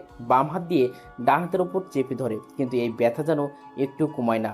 এখন যদি মৃত্যু হয়ে যেত তাহলে ভালো হতো। এই অসমাপ্ত ব্যথা সহ্য করার মতো না। আরাবদের এই করুণ অবস্থা দেখে পিছনে হাতে স্টিক নিয়ে দাঁড়িয়ে থাকা দুইটা ছেলে দৌড়ে পালিয়ে যায়। উপস্থিত কেউ বুঝতে পারছে না কোথা থেকে সাইলেন্সার লাগানো বুলেট এসে লাগছে আরাবদের শরীরে। সবাই অধীর আগ্রহ নিয়ে দেখে যাচ্ছে। রাফি চেয়ারটা টেনে বসে, একটা সিগারেট জ্বালায় সে। পরিবেশটা এখন শান্ত, তবে কিছুক্ষণ পর কি হবে জানা নেই কারো। সবার কাছে রাফিকে কেমন যেন অচেনা লাগছে। কেউ কখনো রাফির এমন অবাক্য কাণ্ড দেখেনি। রাফির সিগারেট বিষাক্ত ধোঁয়াগুলো উপরের দিকে ছাড়তে ছাড়তে বলে, আরাফ কেমন লাগলো আমার শেষ খেলাটা? এতক্ষণ ধরে আমি তোকে কিছু বলিনি। এর মানে এই না যে আমি বোকা, আমি কিছু বলতে পারবো না। আমি শত্রুকে মারতে একটু টাইম নিই না। দেখতে চাই শত্রু আমার প্রতি কতটা কঠোর হতে পারে। তার বাচ্চা, তোকে আমি দেখে নেব। তুই আমাকে চিনিস না আমি কে, কি আমার ক্ষমতা, এই সম্পর্কে তোর কোনো ধারণা নেই। আমি নিজেই নিজের ক্ষমতা সম্পর্কে ধারণা নেই, আবার তোর ক্ষমতা সম্পর্কে কি জানবো আমি? রাস্তার পাতি কুকুরগুলো একটু বেশি চিল্লায়, আর সিংহের একটাই গর্জন যথেষ্ট শহরটা কাঁপানোর জন্য। পেছন থেকে গুলি করে কে? নিশ্চয়ই তো ছোট ভাই। সাহস থাকলে বল সামনে আসতে, দেখি কার কত দম। মশা মেরে হাত কালো করার কোনো ইচ্ছেই আমার নেই। সিংহ সিংহের সাথে লড়াই করবে, কোনো পাতি কুকুরের সাথে না। কথাটা বলে বসা থেকে উঠে দাঁড়ায় রাফি। বাম পা দিয়ে চেয়ারটাকে ফেলে দিয়ে সে সামনে যেয়ে নুসরাতের হাতটা ধরে সে। রাফি, তোর সাথে আমার আবার দেখা হবে। এখন সময়টা তোর ছিল, কিন্তু তখন আমি সময়টা নিজের করে নেব। চ্যালেঞ্জ রইল। আরাফের কথা শুনে রাফি কত মাথাটা বাঁকা করে জোরে জোরে বলে, দাওয়াত রইল আমার নির্বিচ্ছিন্ন শহরে। নিজের শহরে ডেকে এনে ভালো খাতিরদারি করব। রাফি কথাটা বলে সেখানে আর দাঁড়ায় না। নুসরাতকে বাইকের পিছনে বসিয়ে রওনা দেয় তাদের গন্তব্যে। রাত 12টা কিংবা 1টা হবে। বাইরে মুষলধারে বৃষ্টি পড়ছে। শহরটা এই বৃষ্টিতে ভিজতে ভিজতে পরিষ্কার হয়ে যাচ্ছে, কিন্তু এই শহরের কিছু মানুষের মন এখনো পরিষ্কার হয়নি। ভিতরে রয়ে গেছে অহংকার, হিংসা, মিথ্যে, আরও কত কিছু। মিরপুরের এই রাস্তাটা আজ বড্ড ফাঁকা, কোথাও কোনো মানুষের আনাগোনা নেই। নিস্তব্ধতা হয়ে গেছে ব্যস্ত শহরটা। দূর থেকে ল্যাম্পপোস্টের আলো স্পষ্ট দেখা যাচ্ছে মিরপুরের এই নীরব রাস্তায় একদল লোক দাঁড়িয়ে আছে। পরনে সবার রেনকোট, কারো রেনকোট কালো কালারের, আবার কারো হলুদ। কেন তারা এভাবে বৃষ্টির দিকে রাস্তায় দাঁড়িয়েছে? কি তাদের উদ্দেশ্য? রাফি আজকে রাতে মিশনের জন্য প্রস্তুত হয়ে গেছে। কালো কালারের পরিচিত রেনকোটটা পরে বাইকটা স্টার্ট দেয়। আজকে বাইরে অনেক বৃষ্টি, রাস্তাটা পুরো ফাঁকা। নিজের মা বাবা মায়ের মৃত্যুর প্রতিশোধে সালমানের মৃত্যু ঘোষণা করতে যাচ্ছে রাফি। সন্ধ্যা থেকে রাফি টনিকে দেখছে না, যার কারণে একাই মিশনে বের হয় রাফি। মিরপুরের স্টেডিয়ামের পাশের রাস্তায় এসে বাইকটা থামায় রাফি। সামনে অনেকগুলো লোক রেনকোট পরে দাঁড়িয়ে আছে। তাদের মধ্যে থেকে চেয়ারে বসে থাকা লোকটাই সালমান। সেটা বুঝতে রাফি কোনো অসুবিধা হলো না। রাফি সামনের দিকে এগিয়ে যায়। সালমানের সামনে একটা চেয়ার খালি পড়ে আছে। রাফি যেয়ে সেটাতে পায়ের উপর পা তুলে বসে। সালমান এতক্ষণ রাফির জন্য অপেক্ষা করছিল। বৃষ্টির আমেজটা কমে আসছে, কিন্তু জোরে বেগে হাওয়াটা থামার নামই নিচ্ছে না। গাছ থেকে পানি পড়ার টুইটুম্বুর আওয়াজটা এখনো পরিবেশটাকে আরও রহস্যময় করে তুলেছে। দুজনের মধ্যে নীরবতা বিরাজ করেছে, কিন্তু এই সময় নীরবতা যেন শুভ পাচ্ছে না। আমার সামনে এখন বসে আছে বাংলাদেশের সবচেয়ে বড় মাফিয়া লিডার রাপু ভাই। একটা শহর কাঁপাতে যার নিজের নামটাই যথেষ্ট। সে কেন আমাকে মারার জন্য এত গেম খেলছে সেটাই বুঝতে পারছি না। কি কারণে আমি তার শত্রু হয়ে গেছি? আমি কাউকে মারার আগে বলি না কি কারণে তাকে মেরেছি। রাপু ভাই, কোথায় আপনার সৈন্যদল? আমার পিছনে তাকিয়ে দেখেন, কত সৈন্য দাঁড়িয়ে আছে আমাকে রক্ষা করার জন্য। আপনি একা তো আমাকে মেরে এখান থেকে চলে যেতে পারবেন না। তোকে পাহারা দেওয়ার জন্য এত পালাকুত্তার প্রয়োজন হয়, কিন্তু আমার কাউকে প্রয়োজন হয় না। আমি একাই 100। আজ আর সেই পুরনো ডায়লগে কাজ হবে না। এই শহরে একটাই বাঘ থাকে, তার নাম সালমান খান। আমার কথায় শহরটা চলে। তুই কি করবি রে আমার? ছোট একটা শহর তোর কথায় চলে, কিন্তু আমার কথায় পুরো দেশের মাফিয়া পুলাপান চলে। আজ তোকে বাঁচাতে কেউ আসবে না, সেটাই আমার বড় দুঃখ। কিন্তু আমারও কিছু করার নেই। আজ আমি নিজ হাতে তোকে মারব। সময় কার কখন বদলে যায় সেটা বলা যায় না, কিন্তু আমি বলতে পারি আজ এখানে তুই বেঁচে থাকবি না। আমি বসে বসে দেখবো তুই একা কি করতে পারিস। কথাটা শুনে রাফি বসা থেকে উঠে দাঁড়ায়, পিছন থেকে পিস্তলটা বের করে পরপর 4টা গুলি করে। চোখের পলকের আগে সালমানের পিছনে দাঁড়ানো লোকগুলোর কারো মাথার, কারো পায়ে, বুকে গুলি লাগে। কেউ রাফিকে গুলি করার সময় পায় না। রাফি পিস্তলটা রিলোড দিয়ে আবার এসে সালমানের সামনে চেয়ারে বসে পড়ে। সালমান জানে রাফি অনেক ভয়ানক মাস্তান, কিন্তু আজ প্রথম তার নিজের চোখের সামনে দেখলো রাফি রক্তের নেশায় মেতে উঠেছে। শত্রুর তাজা রক্তের গন্ধ যেন তার কাছে যেন অতি প্রিয়। সালমান রাফিকে উদ্দেশ্য করে, 4 জন লোক মেরে নিজেকে রাফিয়ান দাবি করা আর বোগার স্বর্গে বাস করা একই কথা। পিছনে ফিরে তাকিয়ে দেখ, আর মাত্র 2 জন লোক আছে, কেউ বেঁচে নেই। রাফির কথা শুনে সালমান পিছনে ফিরে তাকায়, দেখে 2 জন ছেলে বাদে কেউ বেঁচে নাই, সবাই নিচে পড়ে আছে। তাদের নিথর দেহ দেখে সালমান ভয় পেয়ে যায়, কিন্তু রাফির সামনে তা প্রকাশ করছে না। সালমান মুস্কি হেসে নিজেকে স্বাভাবিক করে নেয়। রাফি একটু অবাক হয় সালমানের এমন মুস্কি হাসি দেখে। কি হলো, তুই এমন করে হাসছিস কেন? হাসবো নাই বা কেন? আমার হাসির কারণ আছে, তাই আমি হাসছি। সালমান কখনো কারণ ছাড়া হাসে না।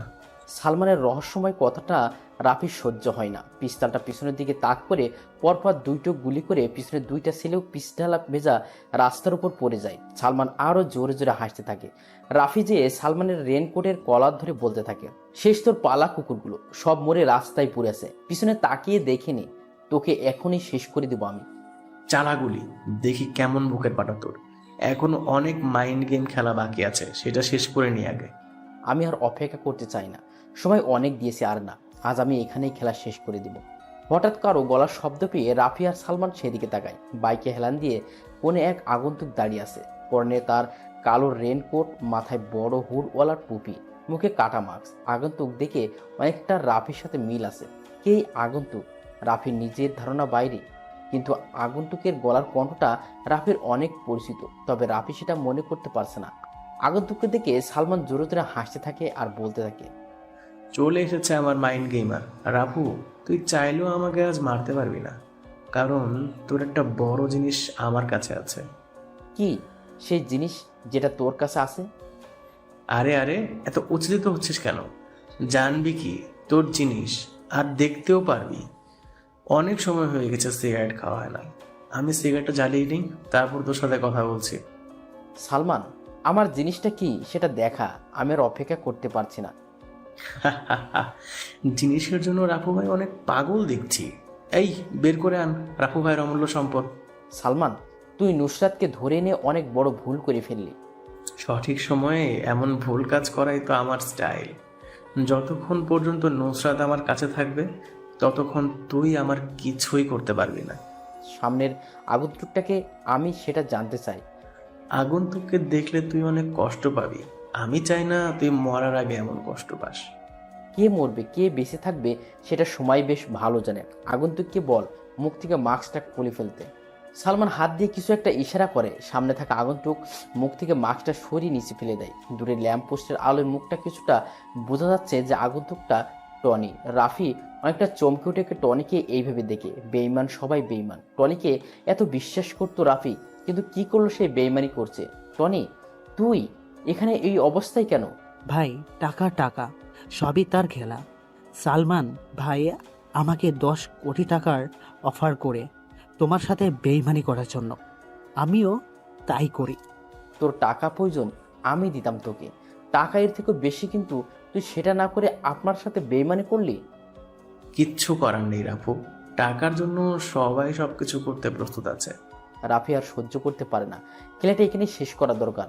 রাফি কোমরের কভার পয়েন্ট থেকে ছোট একটা পিস্তল বের করে চোখের পলকের আগের 2টা গুলি করে একটা যে টনির কপাল বের করে বাইরে চলে যায়। টনি নিস্তেজ হয়ে নিচে পড়ে যায়। আরেকটা বুলেট যে সালমানের বাহুতে লাগে। ব্যথায় কুকলে ওঠে সালমান।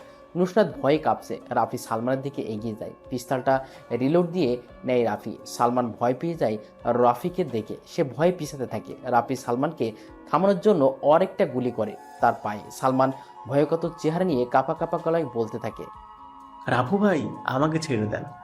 আমি আপনার কি এমন ক্ষতি করছি যার কারণে আমাকে এইভাবে শাস্তি দিচ্ছেন? মনে করে দেখ, আজ থেকে প্রায় 10 বছর আগে ঢাকার সবচেয়ে ধনী বিজনেসম্যান আশরাফ চৌধুরী আর তার স্ত্রীকে কোন এক আধার রাতে খুন করে চলে গিয়েছিলি তুই। মনে আছে সেই কথা? না ভাই, আমি তো তেমন কোনো খুন করিনি। মিথ্যা কথা আমার একটু সহ্য হয় না। তুই সত্যি কথা বল, বেঁচে যাবি। হ্যাঁ হ্যাঁ ভাই, আমি নিজেই খুন করেছি।